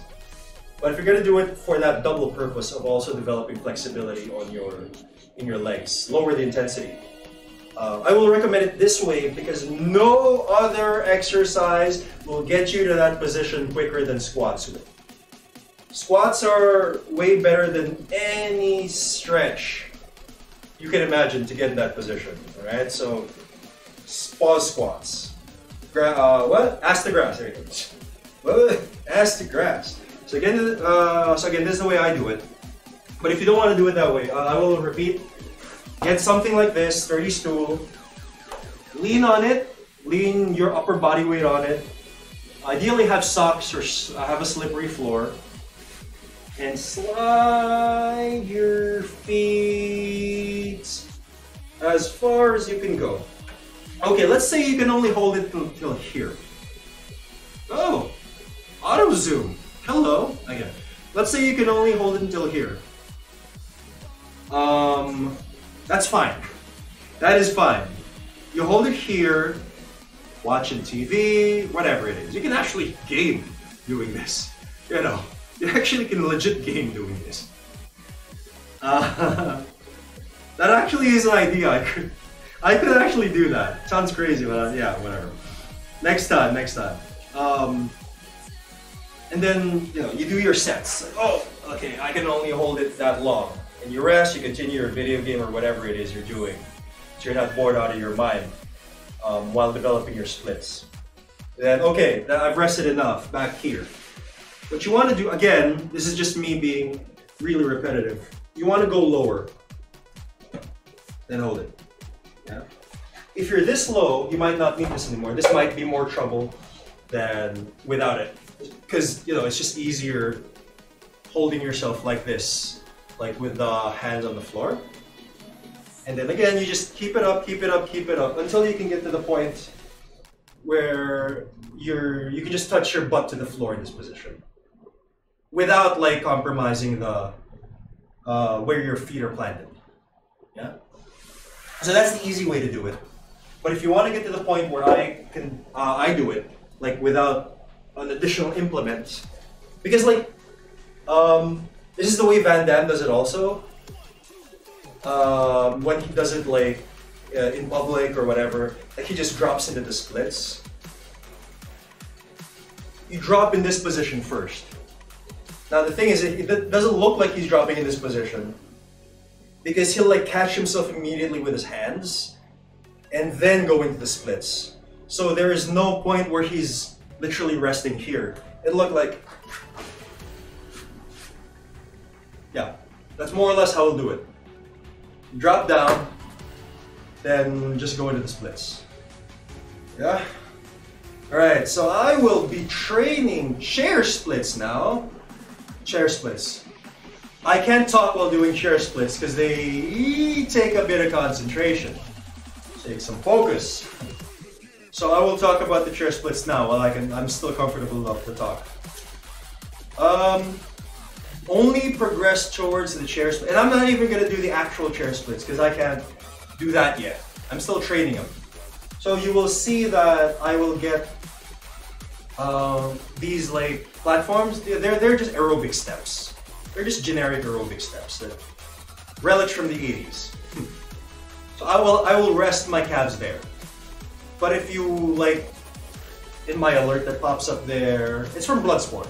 So you watch Bloodsport and whatever other Van Damme movie, because Van Damme splits in practically all of them. You'll have a harder time thinking of a movie where Van Damme doesn't split than otherwise. You will see him split, and if he does a chair split in that movie, and again, Bloodsport, because he definitely does a chair split in that movie, the chair is only on his ankles, right? Only his actual feet are on the chair split. I'm not that good yet.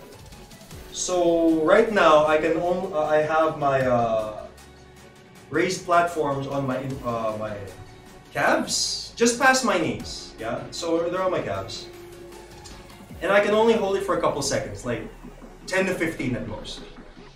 But that's the way it works. So, and as you can imagine, it is much harder to progress in the chair splits than the actual than this basic split right here. So it's taking me longer. It's taking me quite a while to get a real chair split. That's fine. That's just the way it works. What's gonna say about this? Oh, only try this out when you're really good at this. Like you're pretty much at my level where you can go into the splits relatively easy whenever, and when you're in the splits, you're comfortable. I am genuinely comfortable right now. It's like I can stay here for a while, but that's not gonna be too productive. And besides, these flexibility exercises are like your weightlifting exercises. You have to progressively overload them if you want to go further, and to progressively overload on the splits is to do hippo! I just did them, but I'll do them again for hippo. Out of the way. You're ruining my hippo demo. I'll shout you out, hippo. But first, my friend, welcome to the dojo once again, hippo. Hope you're having a good time. Oh, shut up. It's like, wait. Oh, what should I do? Hippo's in the chat, so. Hey, hippo, hi. So, guys, all of you out there. Ooh, you can't see my face. There you go.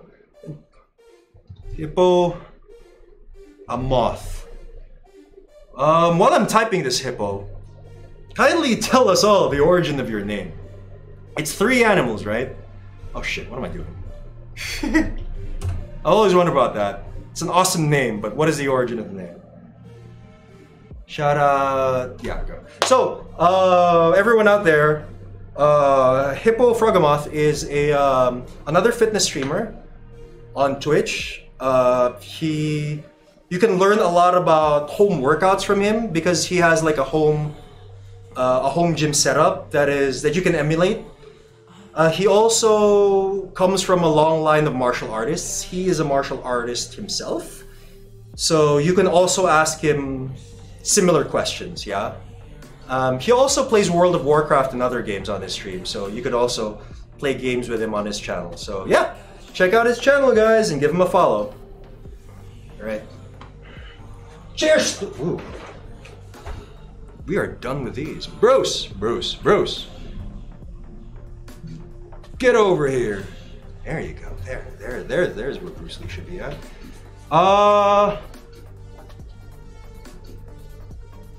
Like gasoline.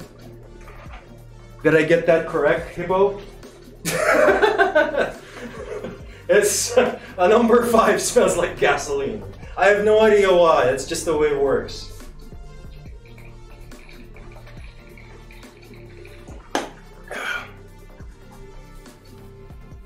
Let my brain go wild. No, but like how? How did you come up with Hippofrogamoth? Because I'm like, is that like he just put his 3 favorite animals together? Hippopotamus, a frog, and a moth. That's like his favorite things ever. So to remind himself that's his actual name forever now. Because I don't know, like, because like some people, like I think Frimia said that it was what game? Maybe World of Warcraft as well. Like it was like a random username that he used for like an online game he used to play, and it just stuck. So what about you? Is it like the same, or does it have like a deeper origin story than that? Hippo. Because again, your name is awesome. Like even before, like when I was still just lurking on your channel from before, I was like, hey, aside from the fact that you stream sports and fitness, because I check out as much as possible all of the sports and fitness people on Twitch, I was like, the thing that stood out with you was like, the name, man. The name is amazing. Hippo Frogamoth. Yep, let's click on this. It was my totally legit reaction to seeing you for the first time. Seeing you on that category. So yeah, I am curious. So guys, for those that are just joining in, again, we are setting up my chair splits training. This is the implement I will use to go down. And these are, again, this is just a generic ass aerobic step, relic from the 80s. They're actually pretty new. They're actually only a couple years old, like half a decade old. But yeah, it's not. Aerobic steps are kind of not a thing anymore. They still sell them. So, oddly enough, I bought them at a time where I still wasn't ready to train the chair splits, but I bought them specifically for their actual use, for like an additional cardio option. When I was still exploring cardio. Now, yeah, me and cardio had a good run, but we sort of went our separate ways. I haven't seen cardio in quite a bit. Hope he's doing well.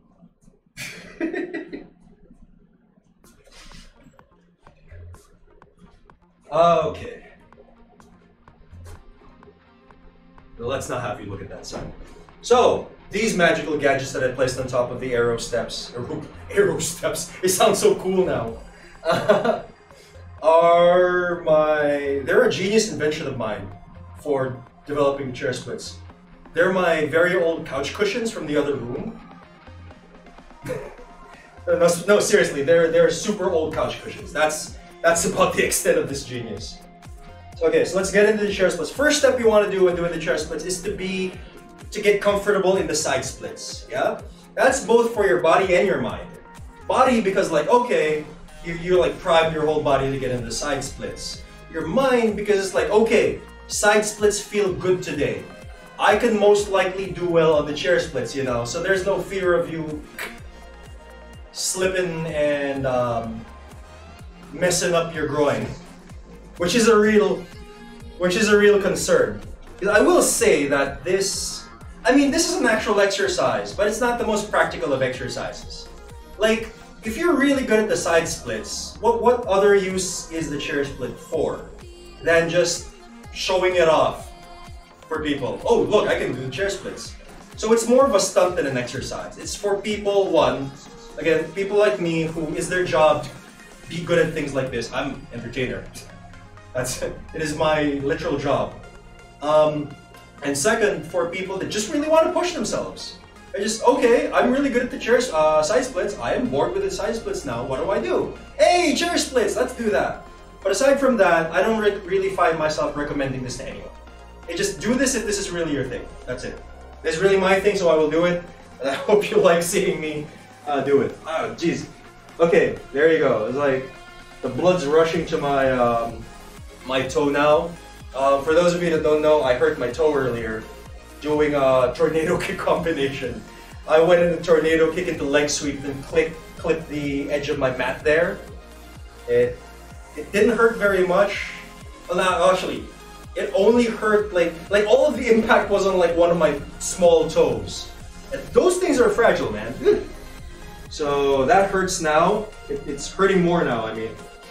And I hope it doesn't compromise the chair split training. I'll try to keep the weight on my heels. Oh, so chair splits, before I actually get into them, the next step would be digging your heels into whatever platform they're on. That will help a lot. And then, what do you call this? Really tensing up your thighs, both sides, your quads and your hams. Because your hamstrings and your quads, it's both of them, it's not just one side. They're the ones in combination that will carry the most of your weights. Your core is super important in this as well because it carries your balance. So there's a lot of work going to the core as well, but the majority of work will be in your quads and your hams. Move! So right now I'm digging my feet, specifically my heels, into the ground, and now I'm using my core to get myself upright. Because you really won't, you will fall over if you don't get your trunk upright. And now I am at this stage. I am tensing up again my quads and my hamstrings, and when all those come together, it looks like this.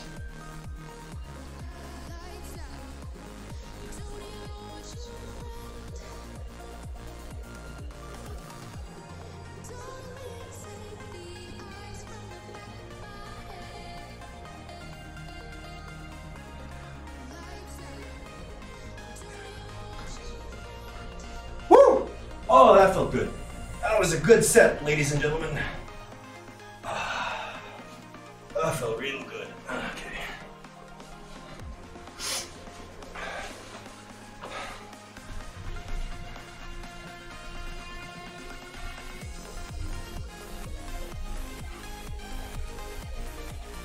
Man.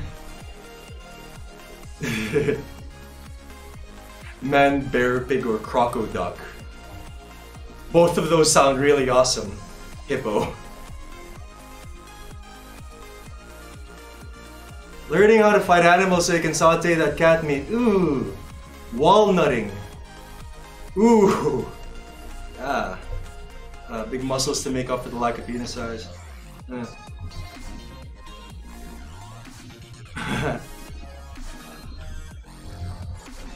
Okay. Woo! Alright, I'm gonna... Wait. Water first.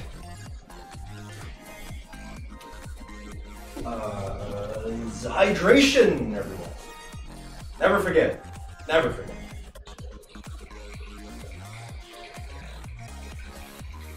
Ooh. Okay. Gonna BRB super quick, guys. Gonna go to the bathroom. Where's that? Where's that button? Button. Here you go.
Stop the time, hold your breath. You're the only one I see.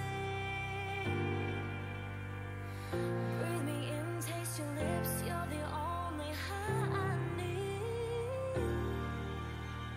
I am back, everyone. Oh, sorry about that. Hopefully that wasn't too long for you guys. Yeah, man, that water life. That water life, man. This is... I've at least drunk half of it. Hippo. So, like I mentioned before, this is a gallon of water. And I always fill it up, like to the brim, when I start my stream. And I drink about 2 of these a day. One, around my workout, like before the workout, right after the workout, I'm finishing it up. And the rest of the day, I finish about 1 more of those. So on average, I'm drinking about 2 gallons of water a day. And I would highly recommend drinking a lot of water for everyone. Yeah, that just helps a lot with health. And being dehydrated just causes a lot of problems for you. Because like, for example, you think you're sick or whatever, but in reality, you're really just dehydrated. So if you're properly hydrated most of the time, it'll solve a lot of your problems, man. So how can dehydration negatively affect you? So it's like, it can cause headaches, which can lead to migraines if you leave it for too long. You can get sick easier. You have low energy. That's like the first thing. It's like, oh god. It's that feeling where even though you've had a good night's sleep or whatever, you still need that caffeine fix. Most likely you're just dehydrated and your body needs more water. And other things that can cause problems. So keep hydrated, folks. And I drink a lot of water aside from my workouts is because I I live in the Philippines. Again, for those that don't know, I live in the Philippines, so it's a tropical, last tropical country. And even in December, which is like one of the coldest months of the year, it is still hot. So I still have that AC running in the background. Yeah. So I need to drink that water. Okay.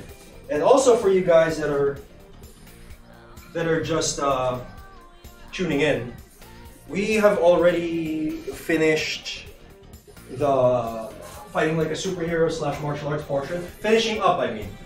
Because this is like the last part of my training / educational portion for you guys is me doing the chair splits. And right after this, I'll have to change up that training program back there to a bodybuilding one.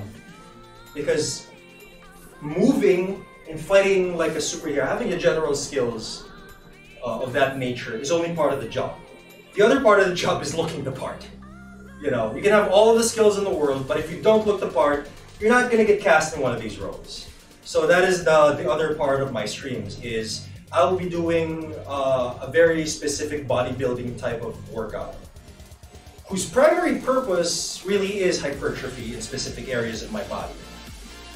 Because the most important thing is getting that look. So I'm not looking to win any powerlifting competitions. I could do like a pro bodybuilding show down the road. You can see what I look like. I'm nowhere close to that. But yeah, that is something I could do. But like developing huge amounts of strength, like for powerlifting, Olympic lifting, or anything like that, that's just not on the table for me. This in terms of skills, because developing strength like that is a huge skill. The skills that I focus on were the skills you already saw me. That you saw me practice. These fight things. Right, so let's do, I want to do 3 of these before we move on to bodybuilding. And so this is my second set. Let's see how good that is. I rested quite a bit, so hopefully the second set is also good.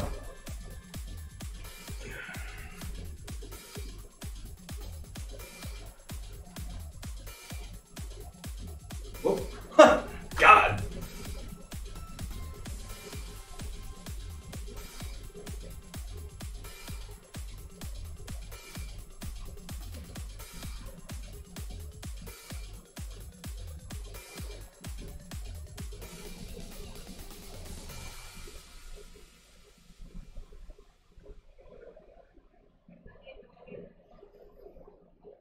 Oh, not bad.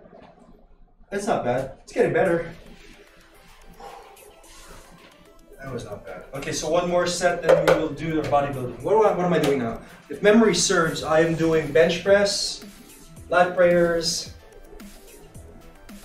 sumo presses, and Scott curls.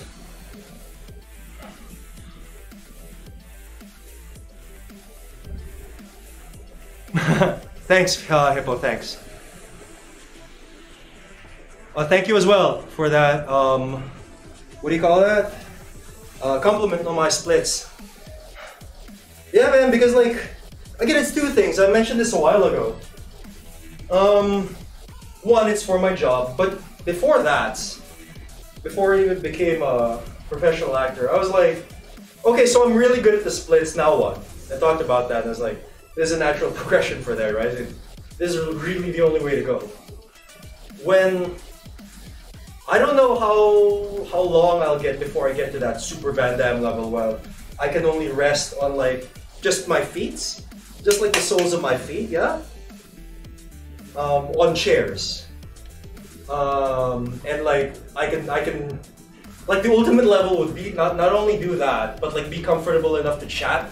But like, hey guys, what's up? Hey, you excited for Aquaman? And I'm like in the chair splits. That would be like ultimate level. So when I get to that point, and if I keep this up, I will get to that point eventually. I have no idea what I'll do. It'll just be a cool party trick. But I mean, it's like a personal accomplishment. I will love the hell out of it. Like, you know, it's like video games, man. Like, you get a new video game. You're not sure if it was super productive to your life after like you put in 50 hours or whatever it is. but you finished it and you were super happy with it. You know, it's like that. Yeah. So at the very least, this will at least be like that for me. It's like a personal thing. But for you, Hippo, like you talked about, shit. What did you have? Spondylosis or something like that? I'm apologizing. I apologize if I got that totally wrong. Or some sort of arthritis, yeah, which sucks because you mentioned it was genetic. So that sucks at all because, like, I don't know, it's like it's not your fault and you really can't do anything about it. But like, what would you need to do? Because me, I'm like, I can rehab people who have minor injuries, yeah? It's like part of my job. But if, you know, you go to like arthritis territory and stuff like that is totally beyond my knowledge. So what would you need to do to get yourself back there? Because that's a tough spot, man.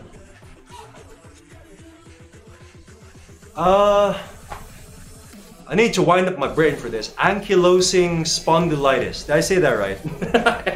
I had to wind up for that. I was like, I had to look at it for like 10 seconds and take it all in before moving my mouth. But yeah, what would you need to do? Because like I would be all for watching you do the shit that I do on your stream as well. Because that is the thing with martial arts. It is an art. It's like acting or painting or anything else. You're gonna have your own way of doing it, right? So it's not gonna be the exact same way I do it. So that would be super interesting, man. But yeah, again, like with your condition, I have no idea how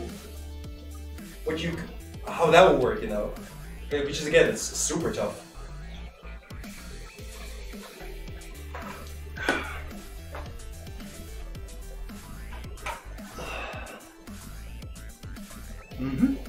Last set, guys, then we move on to bodybuilding, which is again bench press, lat prayers, sumo press, Scott curls. That's just for today. Other days I do different things, of course. I don't live on those 4 exercises. And for, you know, to develop that superhero frame, which I'm not saying I have right now. I'm getting there though. Oh, and the other aspect of that is not just in the lifting of weights and just being generally active. It's the diet. So this, I'm actually getting pudgy now because it's December. And if you know anything about the Philippines, it is obsessed with freaking Christmas. So Christmas here is like 2 months. More like 4. Because like when September hits, people go Christmas crazy. And they got like the early Christmas parties and shit. Everyone's celebrating everything in Christmas, whatever. So I have been enjoying some of that myself, so I got a bit pudgy. But what I do is I stick to just eating the same 4 things, literally every day. Spread over the course of 3 meals, breakfast, lunch, and dinner. So one of the things I enjoy is something called an Italian meat sauce, which is essentially lean ground beef with some chopped tomatoes, not tomatoes, yeah, tomatoes, tomatoes, bell peppers, onions, and then just some low-calorie tomato pasta sauce. The tomato pasta sauce doesn't need to be super low-calorie. It's fine. It's still tomato, as long as it's organic and not too junky. Don't get like the junky stuff that resembles more ketchup than traditional tomato sauce. That's it. That's 1 meal. Oh, Parmesan cheese. I actually put Parmesan cheese on all of the stuff that I'm gonna say. Next is a tuna salad, which is flaked tuna from the can. The stuff in water, so it's not soaked in like the really odd vegetable oil we use to preserve the stuff. And you mix it up with the exact same thing. Diced tomatoes, bell peppers, and onions. Those are just, not only are they, you know, legit vegetables, they're fantastic for flavoring.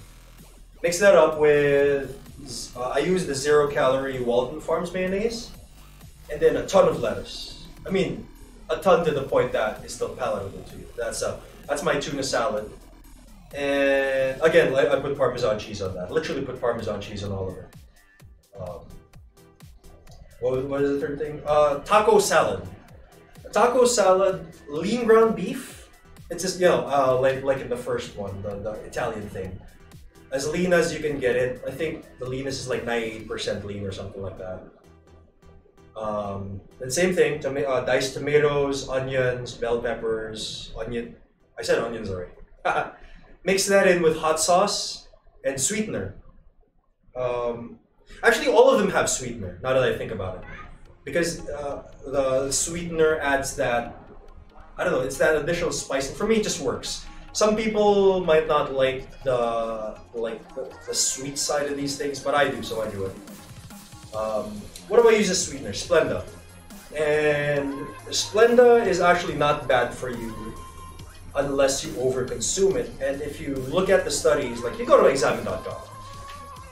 You don't need me to tell you these things. You can just prove it for yourself.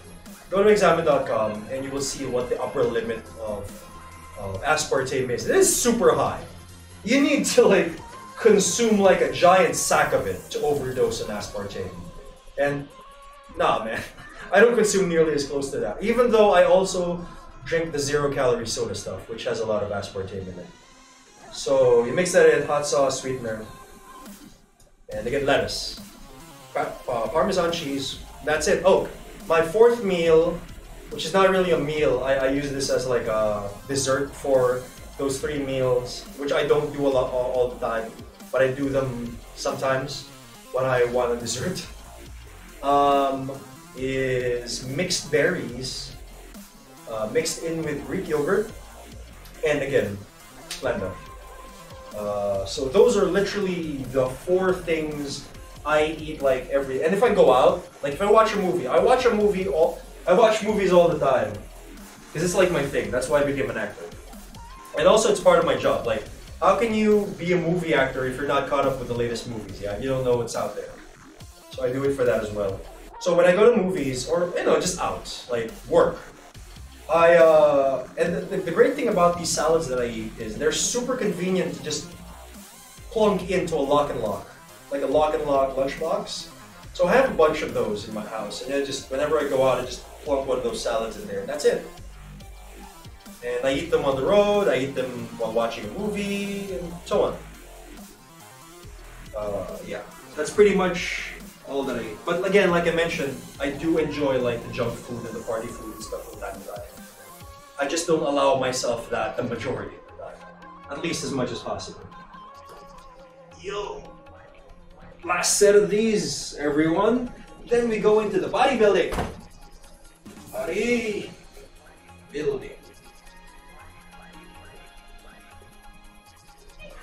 Oh, this third set doesn't feel too good.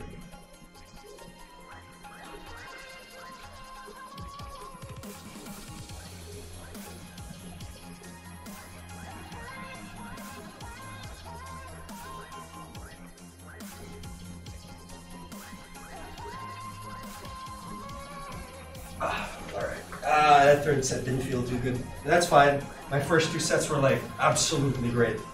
So, that's fine. It happens. Whew. Of course, 3 perfect sets would have been better, but yeah.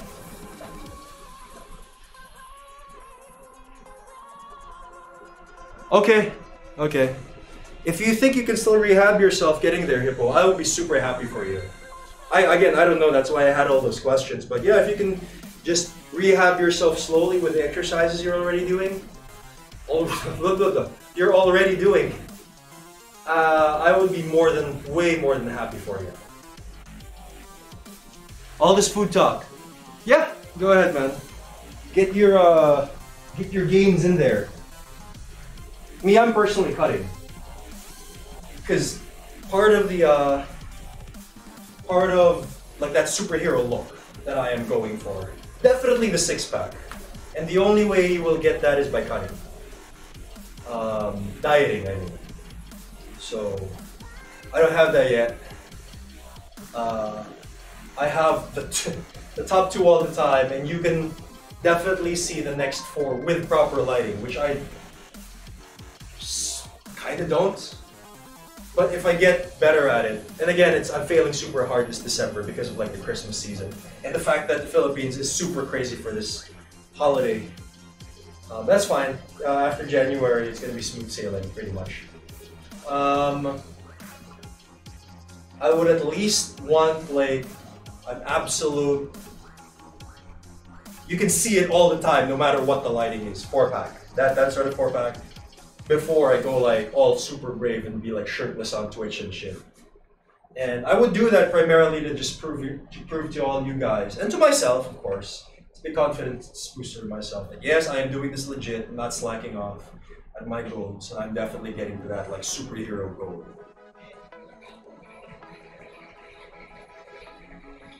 Bodybuilding.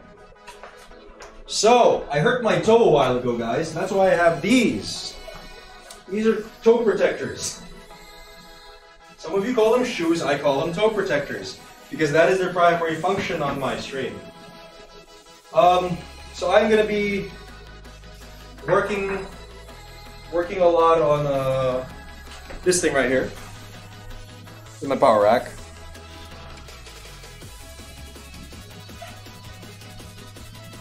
Woo. And thus, I will be kind of scattering some weights all over my floor here.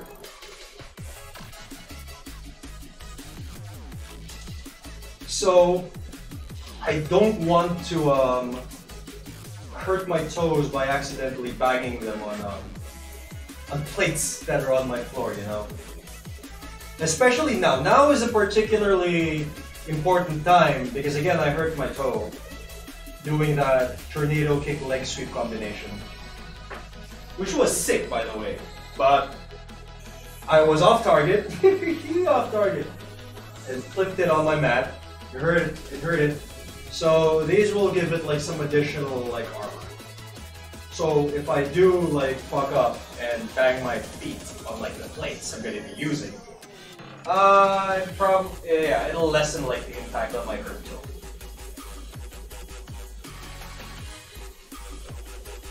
Yo!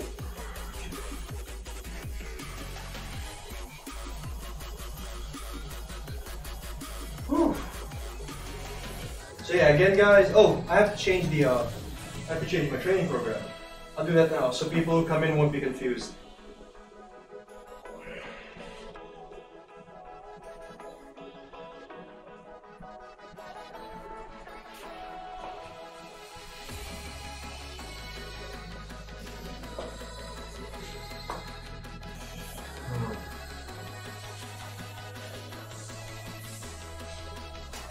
Change that training program to my right here. Actually my left, but you're right. Okay.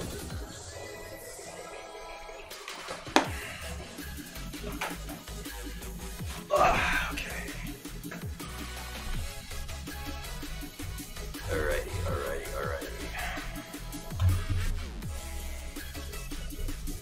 Oh.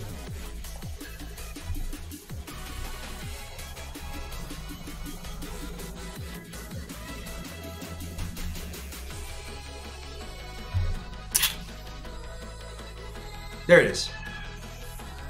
That's what we're doing, my man. Oh no, Bruce Lee, where are you supposed to be? Yeah, there we go. There you go. Perfect. Oh, that's perfect. Okay. So, this is what we'll be doing today. What I'll be doing today for my bodybuilding program. So I'll be straight up for you. These are lightweights. Lightweight boys. That's the truth. Because again, the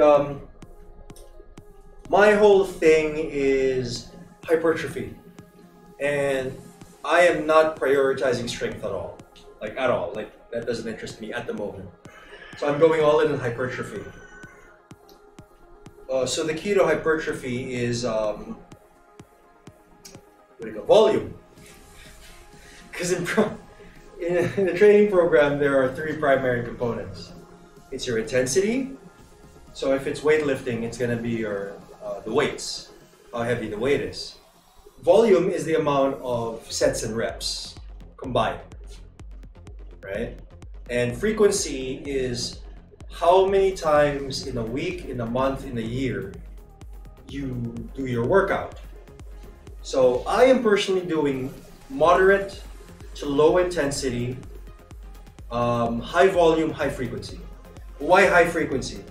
Because again, I just said I'm going all in on hypertrophy as much as possible. You know, going all in hypertrophy, drug-free, and cutting. So that sort of limits it right there. But you know, you still do your best, regardless.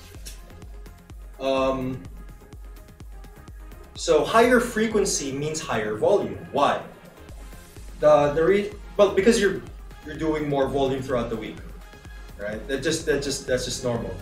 Now the trick to maintaining high frequency and high volume at the same time is not to have too much volume on any one day. Yeah. Now that is a very specific balance, unique to everyone. So my numbers will not be the same as yours. A lot of you will be stronger than me. A lot of you will also be have a more beginner status than me. So that will these factors will change up these numbers quite a bit. So I can't give like, oh, you should do 3 sets 6 days a week, like I do. You see like the 3 sets here.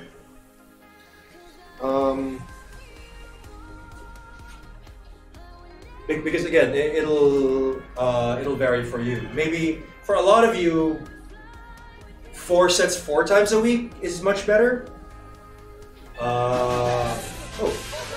Welcome to the dojo, Strong Gaming.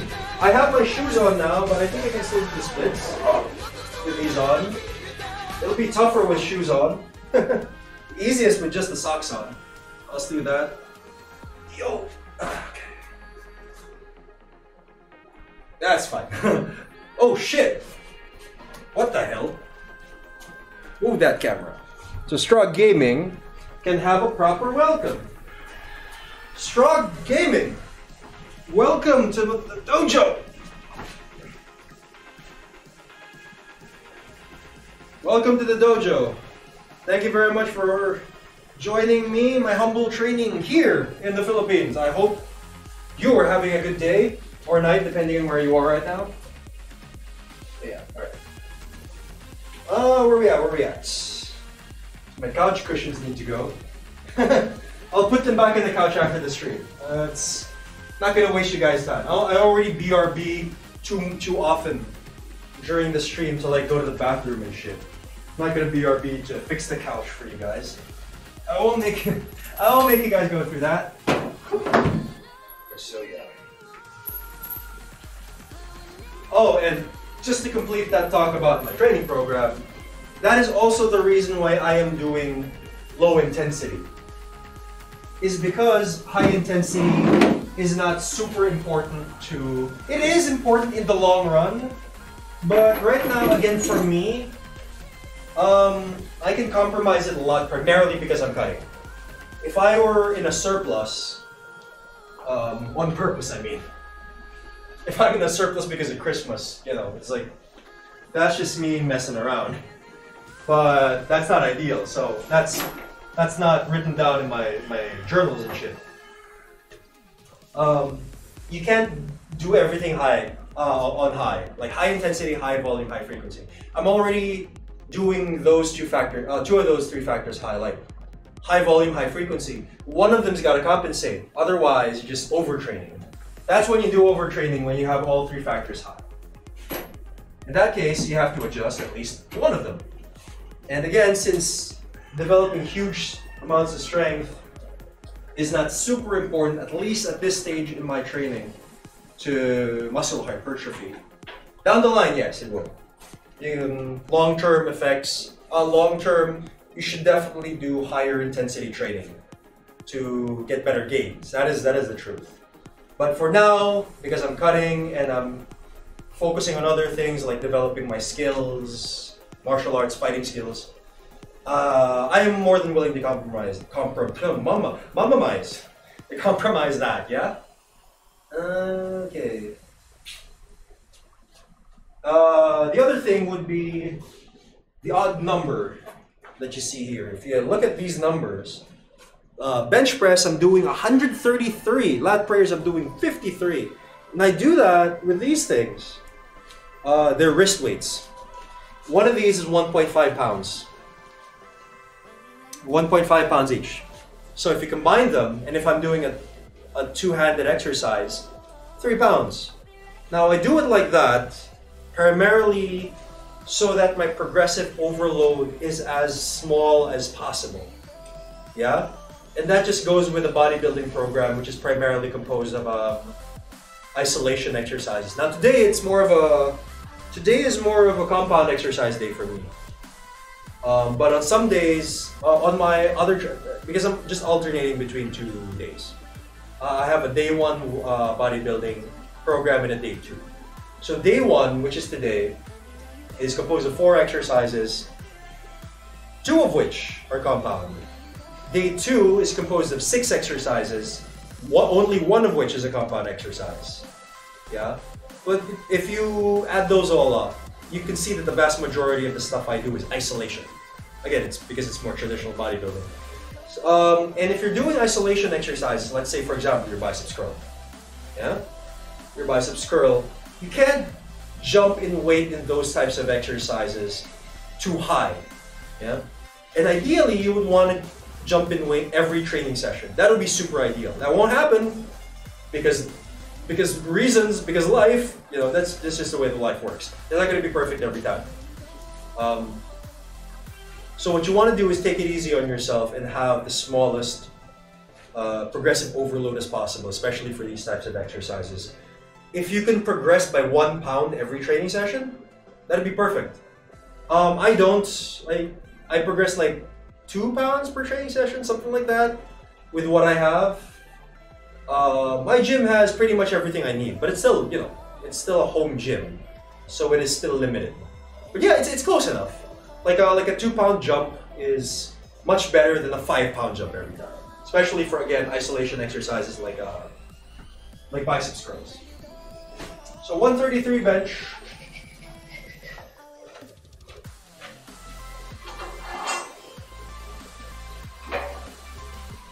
One, three, three. Oh, I gotta move this again, so you guys can see what I'm up to.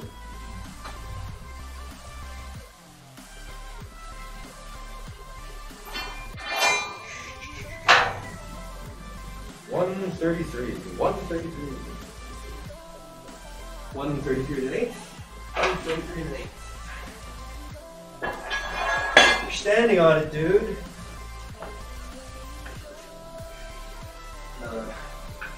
Anyone get that reference?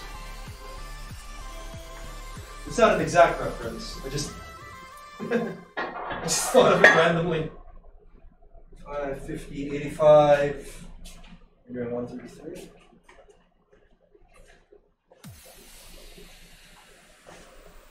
Yeah. Oh, and one thing that I do as well is supersets.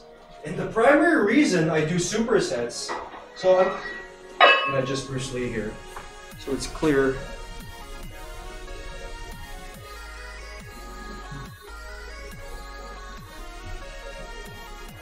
Yes, I'm gonna do these 2 exercises, which are bench press and lat prayers, back to back. And the primary reason I do that is because I'm a Twitch streamer. You got it. So whenever I stop or rest in between these sets, I tend to talk a lot to you guys.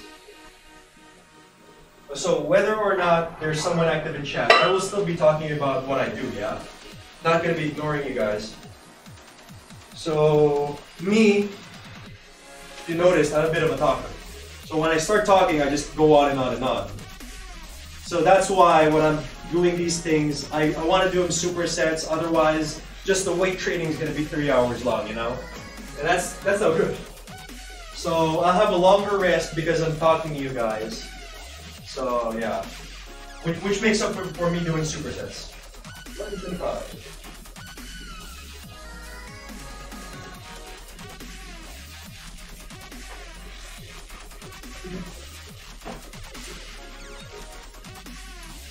There we go. Ah.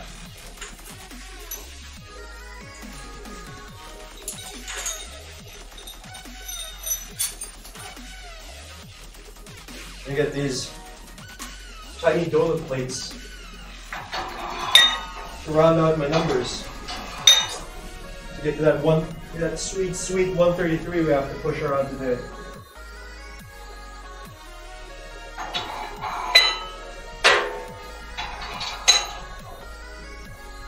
Woo! Martial artist doing bodybuilding? What is this? So yeah, if you guys were expecting me to do a martial arts type weightlifting routine with me, like, I don't know. What do they do in those Shaolin movies for like weight training? I love those movies, by the way. I just can't think of any particular exercise right now. But yeah, sorry, I'm not doing any of that. I'm more of a practical person, more practical person than that. I won't be like chopping down trees and doing squats with him or whatever. I don't know. It's like exaggerated Shaolin monk training you see in like in a lot of the Hong Kong movies, which are great. I love them to death. That's just not my thing for my actual training program, you know? So 17, we're doing 17 of these.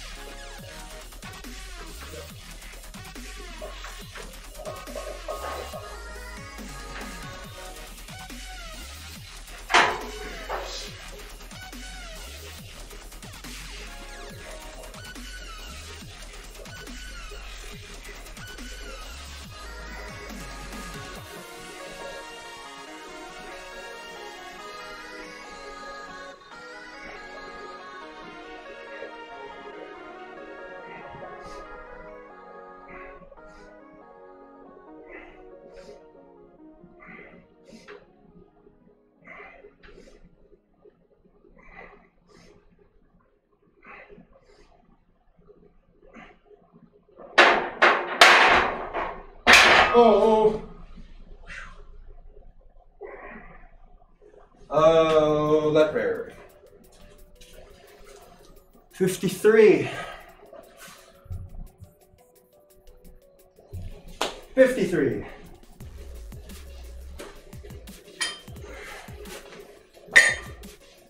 Oh, I stepped on my extra barbell there. Nearly slipped.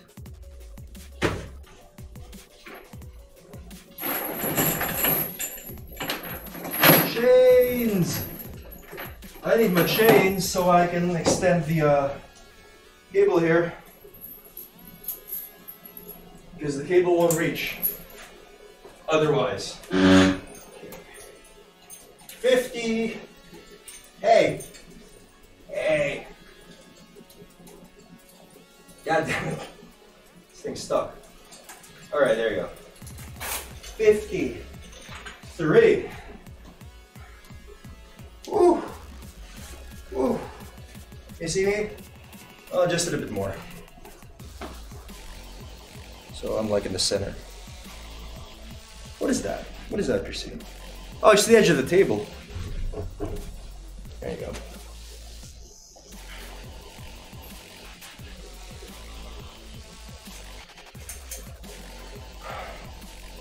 Okay. Yeah. God, out of the way. The extra dumbbell, you. All right.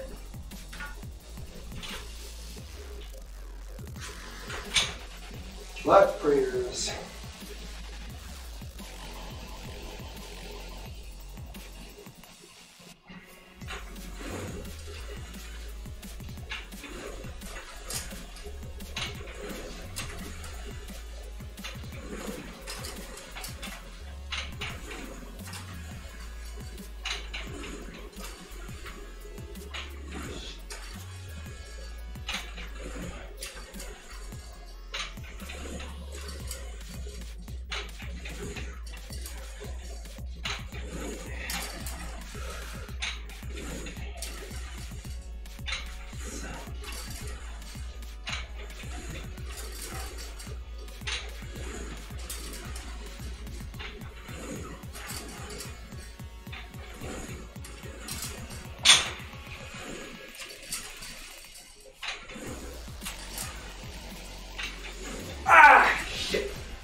Ah, got it.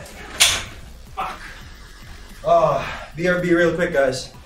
Gotta go to the bathroom again. Real quick, real quick.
I am back, everyone. Heyo. Oh, okay. I got some messages in the chat. What is this? Hey, mate. Wait, that's not all of the messages.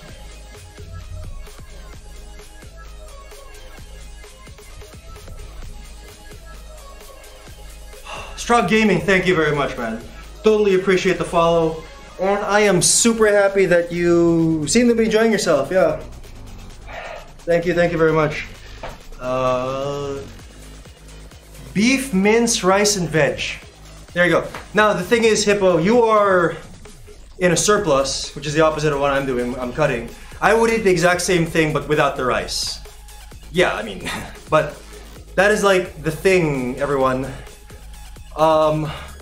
Generally, even if you are cutting, even if you are gaining, sorry, you're in a surplus, doesn't mean that you switch from salads to McDonald's. That is one way of doing it, but it is not the best way to do it.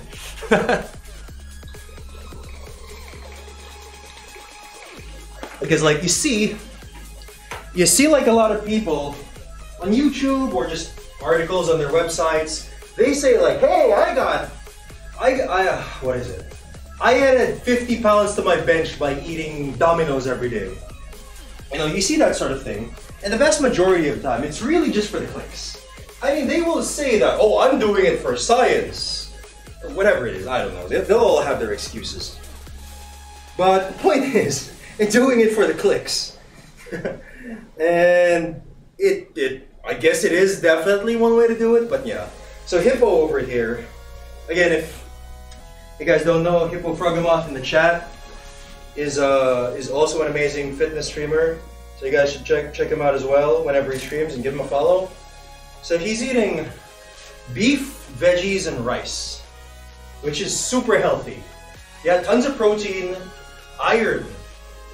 Iron is super important for like athletes, guys. So never be deficient in iron if you're like a serious athlete. Like I mentioned a while ago, I do high frequency training. Like legit high frequency training. In that I train every day as much as possible. The only reason I don't train every day is if I'm sick or if my job for that day is like literally takes up the whole day, so I can't give even a second for training. Other than that, I'm training every day. So the highest source of iron, so I mean like iron is a very important nutrient for like athletes. There are others, calcium, to get your dairy in. You can also get calcium from a ton of leafy vegetables, but for me, that's personally a terrible way to get your calcium. Because calcium, because you need to eat a metric ton of leafy greens to get like the same amount of calcium in like a glass of milk.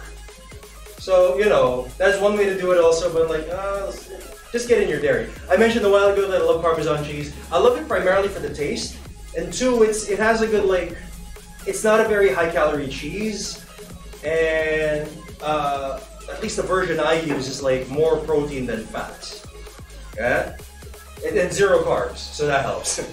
So, it's a pretty good winner all around. Plus, you know, the calcium is there. And again, like I don't eat dessert every time, but when I do eat dessert, I have like the mixed berries with Greek yogurt. So I get the calcium in that way.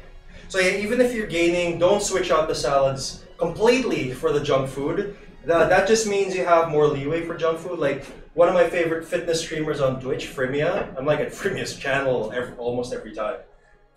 Also, one reason is because he streams at a very convenient time for me when I'm just resting and transitioning to other things. So I like have him in the background. Like so yeah, he is also gaining. So he's in a surplus, and he talks about fitting in junk food from time to time to his diet. Because like Frimia used to be a skinny dude, like super skinny. So his problem is more like he can't fit all his calories in the day. You know, like a lot of the times he's below his calories. So he uses like junk food to fill in the gaps. You know, so like popcorn and I forget the other stuff that he likes to eat. But like he will talk about popcorn and a lot of stuff with gluten in them. He might have mentioned waffles or something, or cereal. I think he mentioned that sometimes. So you can, but that's not, you shouldn't make that your primary like source of calorie surplus. So again, like our good friend Hippo here in the chat mentioned, rice. So that's fine. I mean, rice isn't the most nutrient dense thing out there, but it's, you know, it's not Cheetos. It's still better than that. Yeah, so that's good. Plus you can eat a lot of it without feeling full. Because if like, you get, for example, your calorie surplus from like your fruit, let's see you eat the same calories in like a bowl of rice, but just apples. That's gonna be a chore. So it's also easier that way. So these are like the things you need to balance if you're creating your dietary program for yourself, or if you're a trainer like me, for your clients, yeah? Because like, on the surface level, it's easy because it's macros and micros, right? You just make sure that you get those right as much as possible. But then the minutia of everything, like will this person actually follow this diet? Is it convenient for them? Will they like it? Will they quit after a week, or will they be still going strong after a year? That is like, for me, the more important than like, because anyone can fill in their macros and micros. They have like, you got like MyFitnessPal and all of these free apps on the internet for that. It's the real trick is that other side of it. Hippo, thank you very much. Thank you very much. The dojo is like me putting in the work over like 20 years. This is all like equipment that's been building up for like over 20 years. About 20 years, not over 20 years. And like literally one time I told myself, I have enough of this stuff to fill a room. So I did just that. And dojo was born. that was about a decade ago. And the dojo's like just evolved ever since. And now it's like public to the world. Sorry, CAC per Zach 406. Sorry that I'm just getting your message right now. Like I mentioned, I'm a bit of a talker and that's why I do supersets. But thank you very much.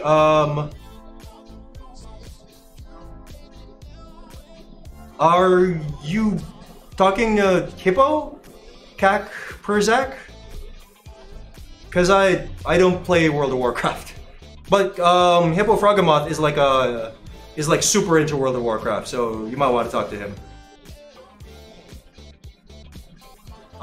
Shuck Daddy. I have a trainer that makes me lick his butt for good jawline growth. Is this right?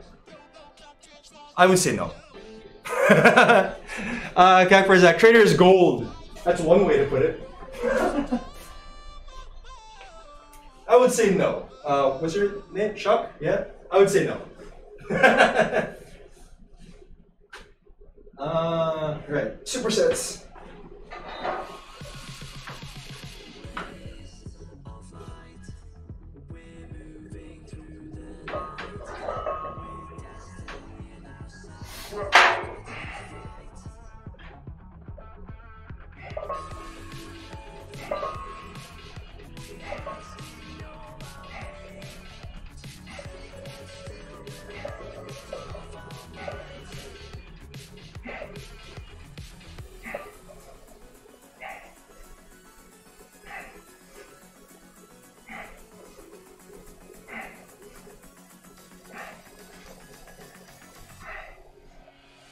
Yeah.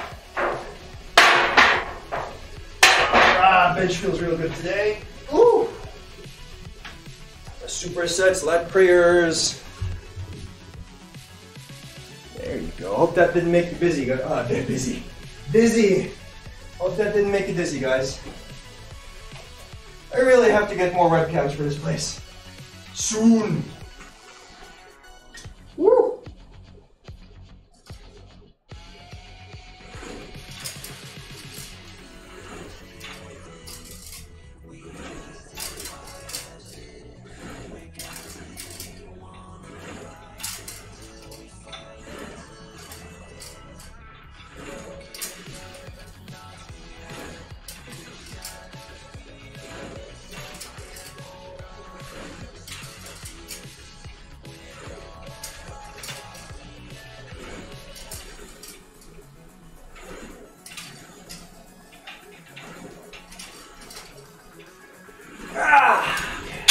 That is good. This is good.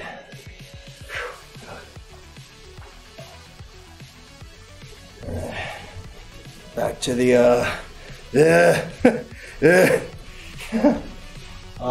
back to the. Wow, I'm running out of water. I already finished my gallon. That's bad. That means I was thirstier than usual. Yeah, if you guys have any thirsty emotes, throw them up. Because I'd be thirsty today, boys.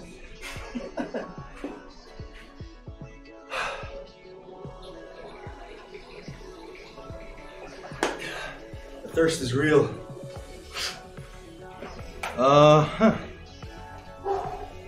Alright, so lat prayers.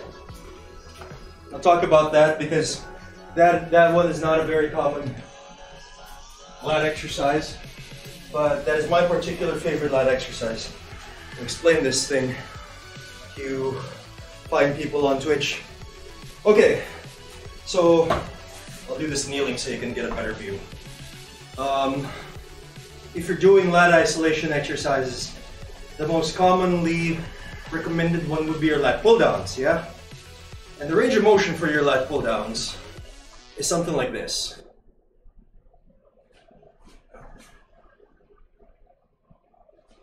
Again.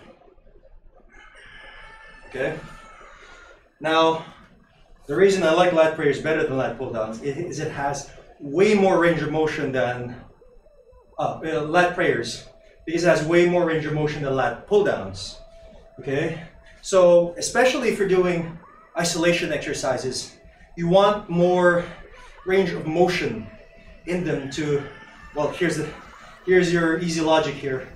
More range of motion for the affected muscle group means more work done on that muscle group, which means more stimulation, which thus means more growth or more gains, you know. So here is the range of motion of the lat prayer. It starts from here. Let's do it from here. Yeah. Then go here. Yeah. Go here. Here. To here. Now that's way more than just here to here. It's almost double that. And that's also the reason I go from this. Again, it's called a lat prayer. So you start from this like praying position. Like, oh, please forgive me. Yeah? Start from here. Then you put it over here.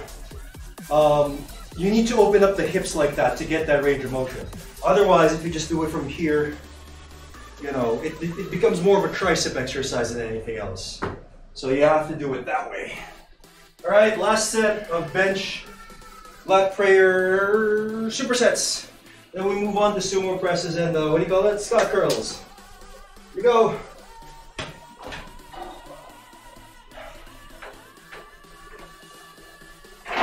Oh, hey, settle down.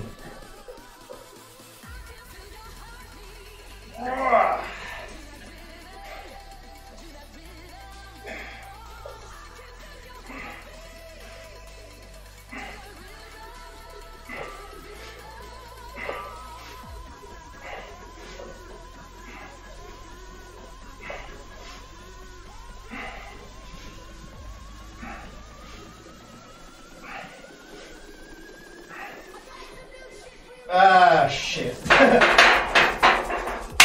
last bench set wasn't very good. It was okay. It wasn't terrible.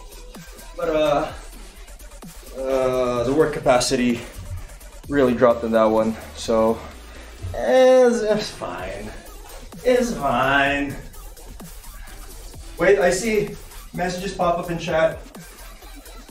Like I mentioned, I want to do supersets first before interacting. Give me a couple seconds, guys. I need to just do these final lat prayers. Woo! Oh boy.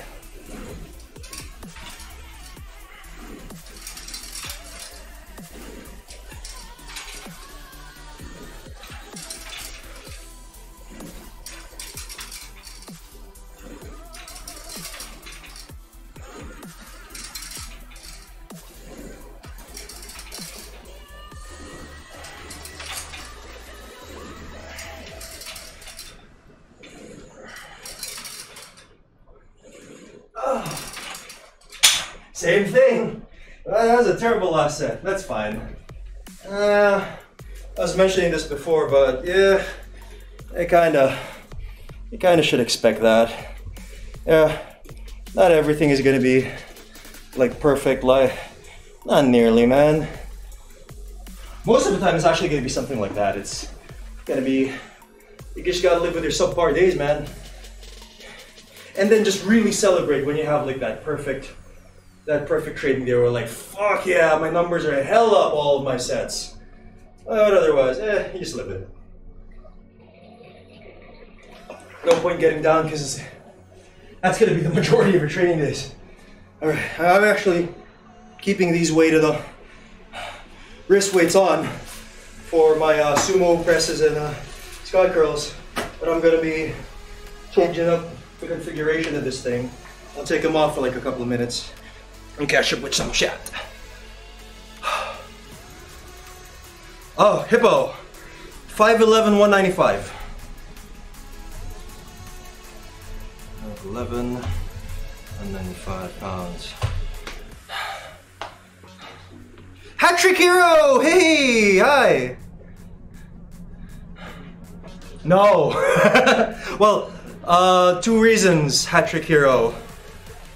Well, 3 reasons. 1, I'm not Manny Pacquiao, so I'll never be able to work it like him. 2 is that thing is deflated. I'll show you.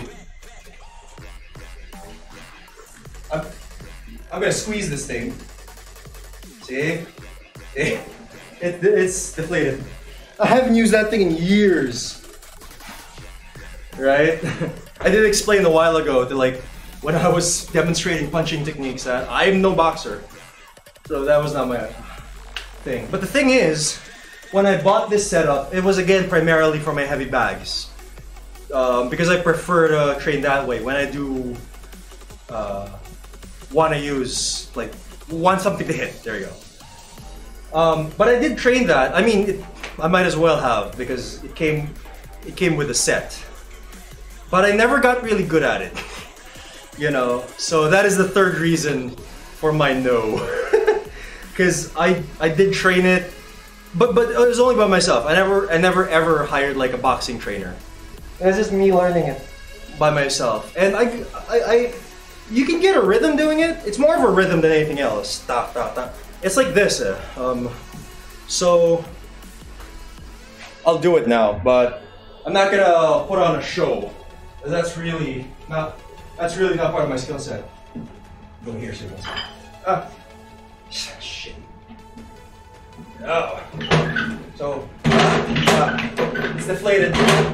See that? So, you get that rhythm going. So, see what I was doing? 1, 2. 1, 2. 1, 2. You start out like that, like super slow. Then you get a rhythm, like you get the timing of the thing coming back to you. Then you speed it up. But it's really just that. 1, 2. 1, 2, 1, 2. And then you just speed it up. And you can change it up. 1, 1, 1, 2, 2. You just with just one hand. And you mix them up like that. But it's just that. If any of you wanna try that exercise, just that. 1, 2, 1, then speed it up as it goes along. But yeah. So sorry, hat trick, bro. I can't work it like Pacquiao anytime soon. Speed bag. Yeah, man. You did say that you were like doing a lot of like techniques and stuff when you were training. Do you like train specifically boxing as well, or again, was it just like me where like it was just an exercise that you picked up on your own and just liked? Great way to condition the core and shoulder. That's true.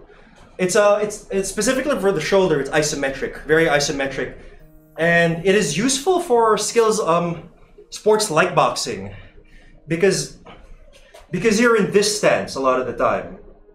Yeah. So if you're not used to your shoulders being in that position for extended periods of time while you're seriously fatiguing because of, boxing, then you're gonna be in trouble because your hands will just keep dropping and punch in the face. So yeah, that's good for that. Because you can't get that sort of work with the more traditional muscle building, strength building shoulder exercises because it's again isometric. And yes, it's good upper body cardio. Our good friend Hat Trick Hero Bro has got all that perfectly correct.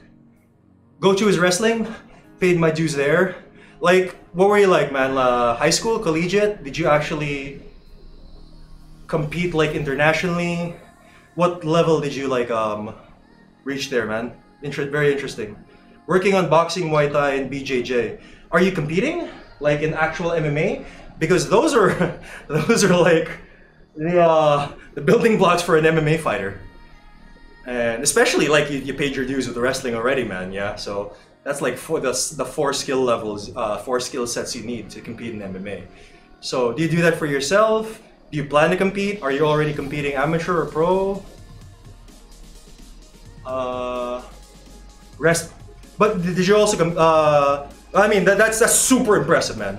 I've never reached that level in like anything I've done. I mean, the champions I've worked with are like movie stars. Those are awesome for me. But no, I've never trained with like Olympic level whoever like you. But did you like compete internationally, or like was it just for school? Either way, it's not. I'm not. It's great. That's like fantastic. So, but also, I am super curious if you were actually also what was that? Competing in MMA or planning to compete in MMA. Because me, that was never my thing. Again, I'm an actor, so the primary use for my skills is for show. It's like in Taekwondo, which is my base martial art. It's the forms competition. So to make that into your livelihood is to be an actor. If you like doing the forms and like wushu. My trainer right now, my martial arts trainer, is also an actor slash martial artist slash stuntman, and he is a former Southeast Asia wushu champion. So yeah, if you want to do it like me, in that you don't want to give up your martial arts and even want to like profit from it, one of the best ways to go about it is to enter the entertainment industry. Because if you want to put in the extra work, like going to auditions and learning to act, there is high demand for that sort of thing. Especially for like martial artists that can act. Because the majority of, not but the majority, a lot of stunt people out there, they can act. Because like if they're shooting you, you have to know how to react and have like stage and camera presence, things like that. But like the majority of their skills is really just the stunts. So there is a high demand for people who are good at the athletic stuff, especially fight stuff, because everyone wants to make an action movie. And we'll probably never run out of action movies, no matter what genre. Superhero, sci-fi, cowboy, ninja. That sounds like an amazing character. Superhero, cowboy, ninja, yeah? I know there's a cowboy ninja Viking. Like that's like a comic book that they wanna make a movie out of starring Chris Pratt, right? Or something like that. Hat Trick Hero Bro? Is that you? Fruit gears. I have no idea what fruit gears are, and Nigeria's 69? Hat-trick hero, bro. Lost in the New York State Finals. Awesome. I mean, sorry that you lost. But I mean, it's just awesome that you reached that level. There you go. Let's clear that up. Won a national tournament in high school. College is just corrupt. Oh, that's sad to hear.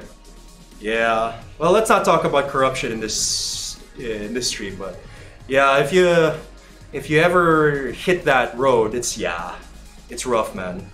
And yeah, it's just tough trying to fight that sort of thing. So personally, I feel it was a good move on your part to just walk away from all that negativity. College coach was backup for Daniel Cormier. Freaking Daniel Cormier. Yeah, that's legit, man. Oklahoma State. DC is the current heavyweight, light heavyweight champion, UFC. Yeah, I know who Daniel Cormier is. I'm not nearly as caught up in the UFC as I was 15 years ago. So from like the late 90s to like only a couple years ago, from like 2014, I was super obsessed with the UFC. And after that, I sort of got tired of it. Not really. Like, I still love it, but like I wouldn't obsess over it anymore. Like, I wouldn't watch everything the UFC would put out in the media, like all of the Ultimate Fighter episodes, all of the specials involving who was fighting in the next card, all of the undercards and whatever. I would obsess over that for like more than 15 years. I was obsessed with that stuff. But like, I think it was around 2014 where I just got tired of doing that. I still watch them from time to time and enjoy the hell out of them. But I don't watch anything anymore. But yes, that said, of course I know Daniel Cormier. Daniel Cormier is amazing. let's just leave it at that. The guy's great. I remember watching him when he was just a super newcomer in the UFC, and people were like saying, he's never gonna get anywhere. He's like, the way he competed before is not totally like UFC. Here it's MMA, it's not just wrestling, those things. And now look where he is, right? Amazing. Oklahoma State has best coach in the world, John Smith. That's great. And you were trained by these people, yeah? So that's like amazing experience, man. That's something you'll like carry with you for the rest of your life. It's super unique to you. And I'd raise a third thumb if I had it. If I had it. Hat-trick hero, bro. Where we at? Okay.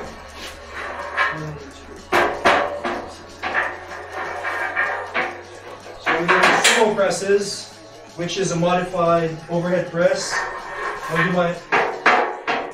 I'll do my superset first and explain to you fine folks what that is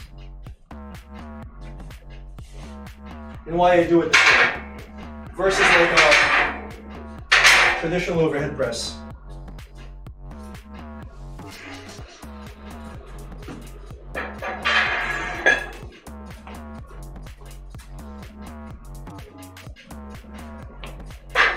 Five, 50, 85.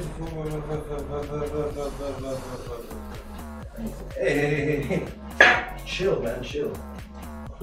I'm just gonna lift you, man. It's fine. I'm not gonna hurt you. I'm just gonna lift you above my head for a couple reps.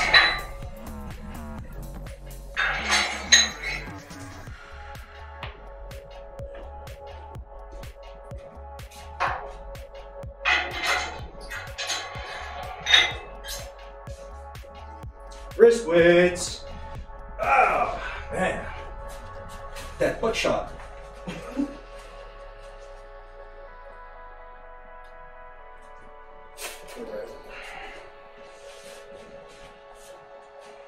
So 13. 93, right? 93 by 13 is what? Oh, no! I'll put Bruce Lee down after. Let's just do this one set. I don't want to... oh, shit. I don't want to make this rest period any longer.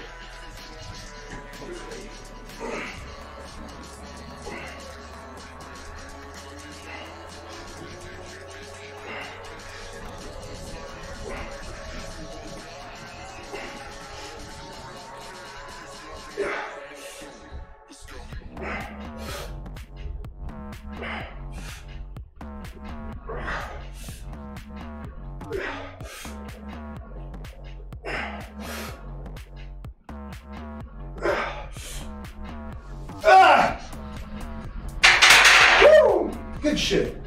What are my weights for the Scott curls? 24. The hell is this? I got a piece of garbage on my shirt, boys. The hell? Where'd that come from?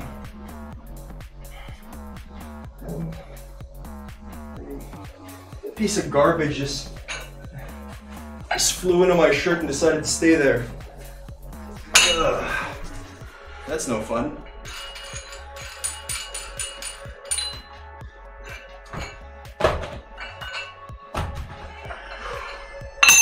Oh, sorry.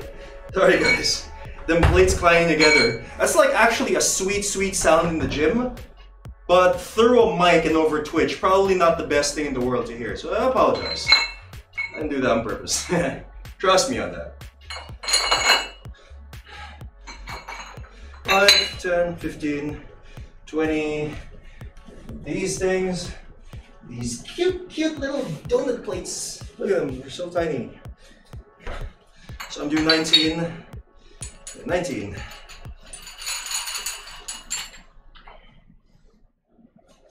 Okay.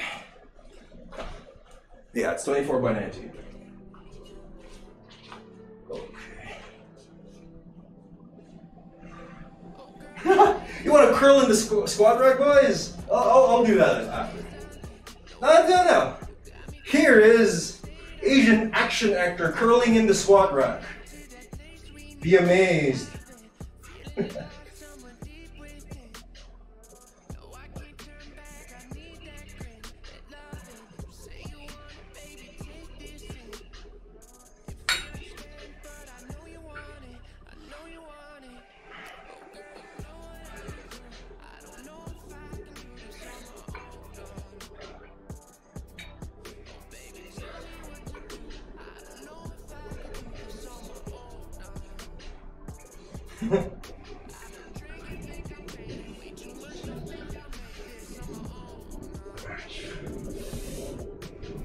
Ah!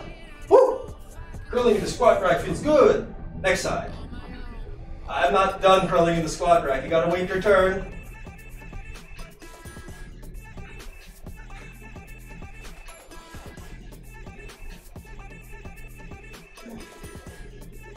My mouth is dry.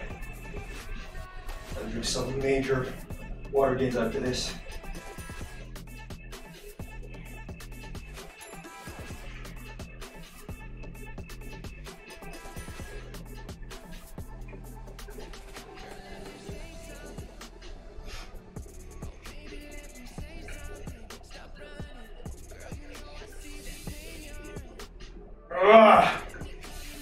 Last one. Awesome shit, curling in the squat rack. Alright.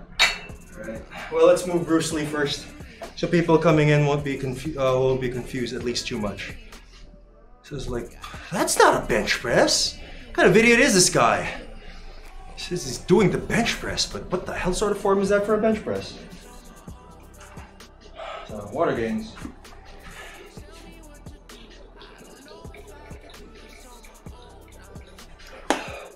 Whew. Ooh boy.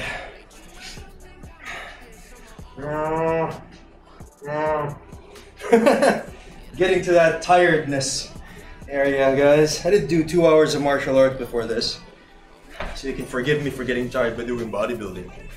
Okay. Wait, you've met Daniel Cormier, man? I mean, you talked about like working with like training partners and coaches and shit, but man, you actually knew, like legit knew Daniel Cormier. It's amazing. I've met Brandon Vera. That's like, duh, he's like Filipino. He's like over here all the time, so yeah. Met Brandon Vera. I have met Rich Franklin. There you go. But that was more like a shake hands and sort of thing, you know, like not actual talk to him. Well, sort of, but not, you know. I just like saying I know Rich Franklin. I know that Brandon Vera more because he's been doing like a lot of Filipino movies and stuff over here. So there is like way more opportunity to bump into him because I also do the action actor thing. Daniel Cormier. Oh, that sucks, man. I didn't know that. Like about his daughter. Happy for DC. Yeah. Devil Cormier again is well, I already said everything, but he's super legit. Really awesome. Always appreciate it. Oh yeah, of course, man. Like not only like people on Twitch. I love the Twitch community. Personally, the Twitch community is like the primary reason I started streaming. Like I've been watching Twitch for years, but like only found out about like how awesome the sports and fitness community, like the streamers like Domination Time and all that, were just earlier this year. So I became active with them in their channels, like what you're doing with me now, and all of them were just super awesome. So I just want to do the same thing for the rest of the Twitch community, because the Twitch community, I can't talk, guys, so you will, community has treated me extremely well thus far, so yeah, just giving back. But aside from that, you're a fellow athlete, man.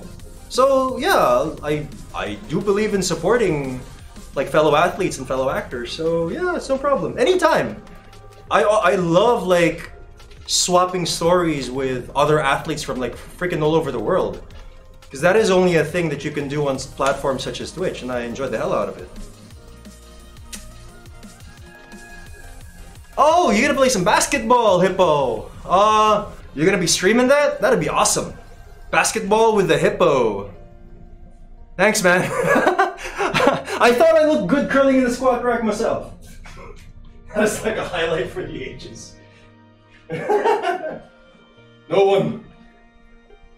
one curls in the squat rack better than me. Alright. Freaking Twitch even. What is this? Second set. What is this? Numbers, what are they? I don't know. Don't ask me, I just left.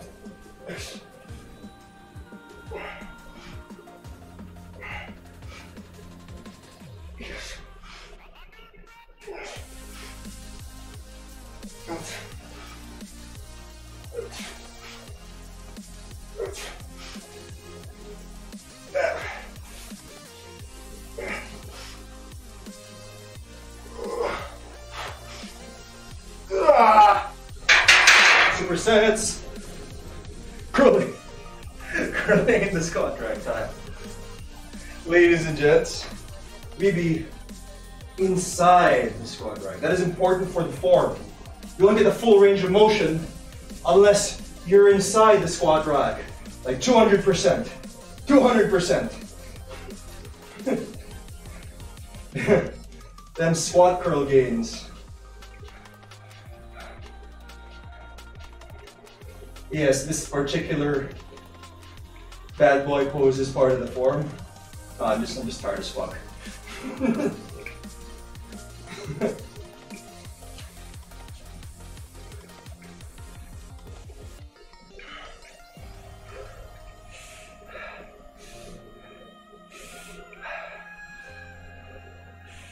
Alrighty, other side. I want to have just one big arm. I want to be a meme, be a walking meme. That should be like the next big show on TV. The walking meme. I would watch that.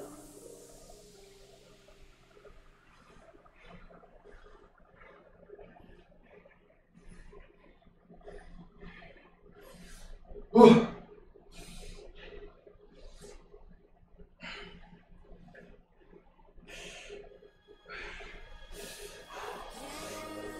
Ah, shit.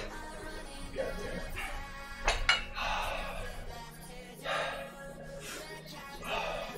it. Face slapping good. Yeah. That burn. It does feel really good though. It really is good. Seen DC training one time in Oklahoma State U is really nice. I mean, he does come off that exact same way. Like, I mean, there's like a billion interviews of the guy, yeah? So anyone can verify.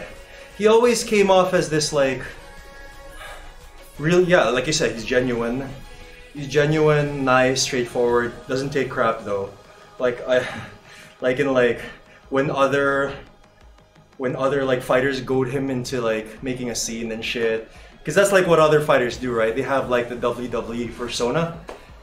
Like they want to put on a show, or whatever it is, to get more attention to themselves. But yeah, Daniel Cormier, as far as I know, never did that. And he always played like this nice, genuine guy whenever the UFC would make media of and about him.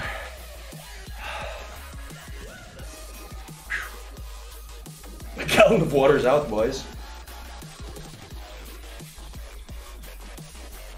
Alright. For everyone who has been watching my show, we're not done. We're not done. But we are almost done. I will BRB real quick for a super quick last bathroom break. And I will finish off this last superset and call it a day. And you folks have been fantastic. Oh, and that said, if you guys have any last minute like questions, comments, whatever it is to me, now would be the time, because in like 5 to 10 minutes from now, well, I won't be streaming anymore. So yeah. How long have I been streaming? 3 hours 40. Alright. BRB real quick, guys. Real quick. We're in the line of fire. It's coming up on us. It's time for us to get out of here. There's a fire in the hole.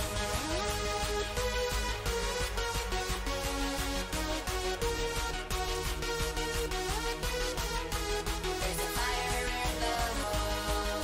We're in the line of fire. It's coming up on us. It's time for us to get out of here. There's a fire in the hole.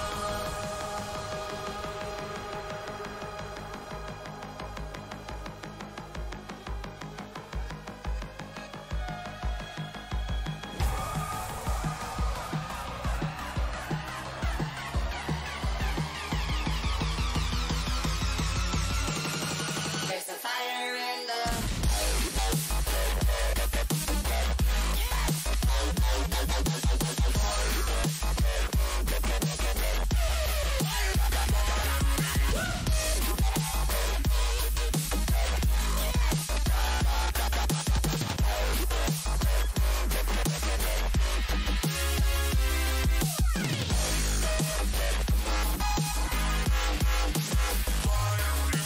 I am back, guys. I am back. Told you it wouldn't be long. You didn't believe me? But you should have. Okay. So again, last superset of our we're gonna sumo press. Oh shit. I have to talk about why I do the sumo press and why I curl in the squat rack. So a sumo press is a modified overhead press. One modification about it is, as you see here, the bar is on the barbell is on the safety bars. So one benefit of the sumo press over the standard overhead press is that you don't need to walk it out anymore. So you get it from the rack and you step out. So you skip that step. You just get it from the safety bars and you just press it straight up. Now the other variation on it, and why is it is a what do you call this? A sumo press, is it has a wide stance. Now the reason it has that, because it prevents cheating. So if you're one of those people that just really wants that last rep but at the expense of all the form in the world, it might look like this. And I'm gonna exaggerate, but that's just to drive home the point. So good rep, worse rep, getting worse. One more, bro. Oh, yeah. So, not only is that not beneficial to you in the long run, it'll also ruin your back. So if you have a wide stance like in the sumo press, wide, right? I'm gonna lean back as far as I can with this. See, that's like the most I can lean. So it has that dual benefit, and that's why I do that variation of the overhead press. So curling in the squat rack, now seriously, squat curls are just a variation of your strict dumbbell curls. So what I do is, I rest my rear delts, rear shoulders, triceps, and elbow on my power rack. It doesn't need to be your power. You don't need to curl the squat rack, contrary to popular belief. You can use anything sturdy. door, wall, anything like that. As long as it's sturdy enough that, you know, when you lean on it with a lot of your body weight, you won't fall over while you're doing your curls. So you do that, and then it's a strict curl, yeah? It's like, you know, it gives the full range of motion, and it prevents this. It's like, I got a 100-pound dumbbell curl. Watch my form. So yeah, it prevents that. That is the primary benefit of your Scott curls. Oh yeah, let's raid someone right after this, because right after that last superset, we'll be raiding someone. So who else is like doing the sports and fitness thing, like right now?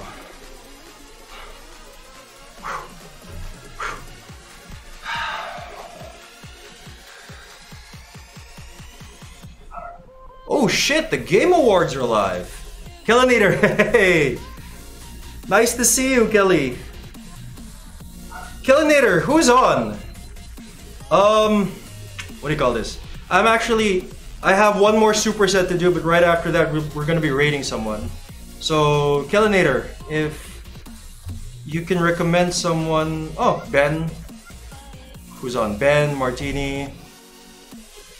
Let's pick someone... It's going real good. It's still going. We're not done. I'm just taking a break right after my very last superset. I'm actually specifically looking for someone to raid. How long has Average Joe's been on? I want to raid Average Joe. But let's see, like if Yeti is on, I'll raid Yeti. Yeah, I could raid Joe. Ooh, Makulito, hello! Heard there was a party? Ben Rice, Ben already has a lot of viewers, so I wanna...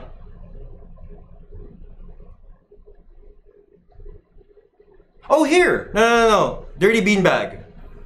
I'll be given, since mine was a martial arts stream, I'll be rating Dirty Beanbag. Yeah, that's a super nice... How long has he been streaming though? I don't want to raid you guys into his stream and then he'll say like, hey guys, bye guys. Okay, he's only been streaming for about 40 minutes, so yeah. Oh, I'll raid Dirty Beanbag. That's like I think that's a nice idea. Yeah, so no, I have an extension on my browser, Kellinator. It's called what is this called? Twitch Now. I'm using Google Chrome. So I have a Chrome extension called Twitch. It's this extension. So it's an extension on Chrome and it gives information, like it's a drop down from the menu, the top bar menu, on who is on, and also other details like how long they've been streaming so far and how many viewers they have. Dirty Beanbag is a kung fu guy. He's a kung fu guy. He needs a lot of work on his interaction with his community, but he is a legit kung fu guy. Like, yeah, he is. I think he is legit at master's level. So since mine was a martial arts stream, that would be the best bet. But before that, yeah, if he wasn't gonna be on, I was gonna raid Joe. So sorry, Joe.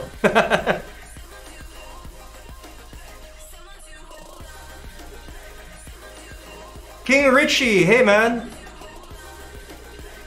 That's well, I mean, it is Tagalog, King Richie. It's I have no idea what you're trying to say though. I'll be upfront with that. So I don't know if that's from Google Translate or anything like that. But I think translated, you're saying, hey man, what is a bro? I think that's what you're trying to say. I'm not sure, King Richie. Oh yeah. No, Makulito. That's true also. That's true. That's true. But they don't do martial arts specifically on their stream. Yeah, I know that. Ben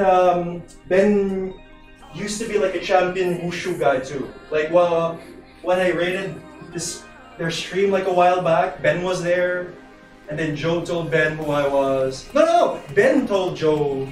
I think Ben was like, I forget, but like Ben knew who I was. And then we got to talking about his background and shit. So yeah, I know that.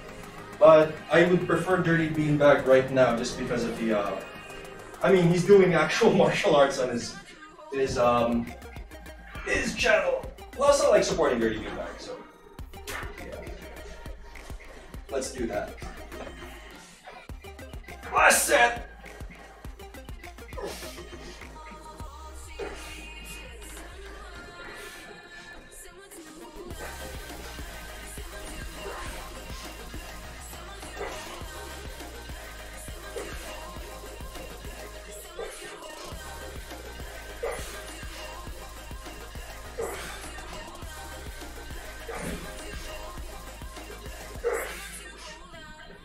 Yeah.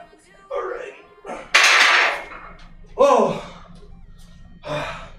Time for everyone's favorite, curling in the squat rack. I should put that in my actual training program. Curling in the squat rack. It's longer. Oh shit! I forgot to put on my wrist weights. Sin. Oh man, I'm going to hell now. I'm going to hell now. Oh, but Kellinator. Sorry, I didn't answer one of your questions. You were asking how my stream is going. Stream is going fantastic, Kelly. I have like an average of 15 viewers today, which is like by far the most I've gotten. And I've gotten like 20 plus viewers consistently throughout the majority of my stream. Right now I'm at like 15 again, I think. That's like the average. So yeah. So Kellinator, thank you very much for the Twitch strats. The other day. That's like super invaluable. Woof.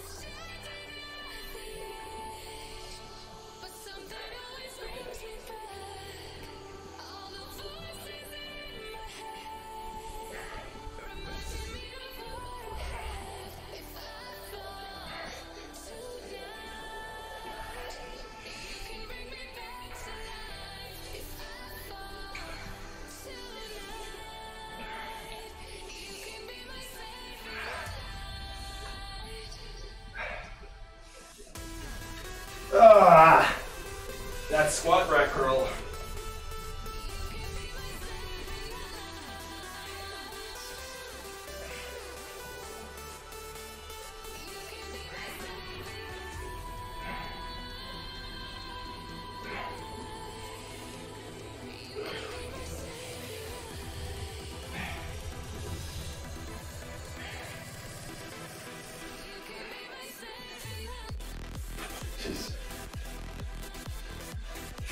That's not fun.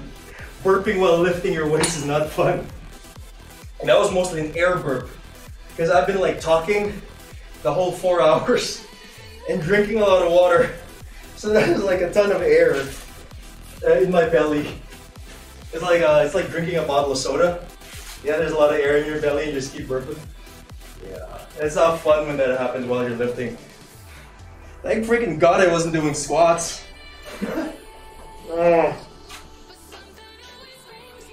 Oh. Yeah. I didn't lift the proper weights, Kelly. See this? It says 93. I lifted 90. God doesn't love me anymore. I'm going to, I can't keep a straight face while doing that. God doesn't love me anymore because I didn't follow the numbers. Yeah. Let's stop there. Let's stop that there. Yeah, so the Twitch strats, they work, Kelly. It's awesome. Oh! Beanbag went offline. Thank you very much, Kelly. I was just gonna type his name right now. Average Joe's it is. Jesus. Oh well. Average Joe's has like an underscore, right? It's like Average Joe's underscore OC.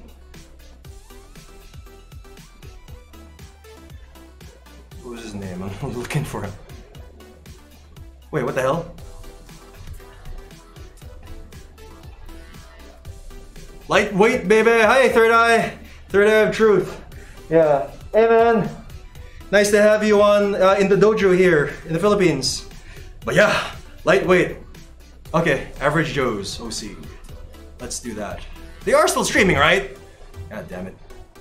Please tell me you didn't go offline, Average Joe's. Please tell me you are making the most of this this fine day to stream sports and fitness.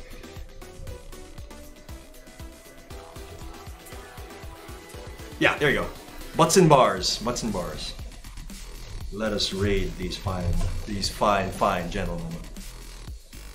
Oh, there you go. Thank you, Makulito. Thank you. Raid average Joe's OC. Awesome. Okay, so we're gonna. So wait. Before we do that, I have to click the button anyway. Thank you to all you guys. Thank you very much for joining me in my training today. Again, in my humble dojo in the Philippines. Because I say that all the time, because that's really what this is. This is just me doing kicks and shit in a room in my house. And I am so glad that all of you are, want to share your precious time with me, to see what I've been doing, talking to me, just having a great time in general. So yeah, thank you very much. Today was a super wonderful stream, tons of viewers today, a bunch of followers. Super shout outs to Camper for the, it's right there, for the sub, for being a legit action actor. And yeah, I am tired as fuck, guys. So let's see what Joe and Ben are up to, if Ben is with him right now. Thank you very much again. Enjoy the rest of your evening, and I will be back tomorrow, I think. If there will be changes in the schedule, follow me on Twitter and or Facebook. I have both, to keep updates if I'm gonna cancel a stream or if I'm gonna stream later or whatever it is. Yeah, you too, Kelly. Thank you very much again for all the advice, and have a great rest of your evening. Yeah, it's night over there. Yeah, man, you too, Makulito. Thank you very much for catching up, Makulito. And see ya over at Average Joe's. Great.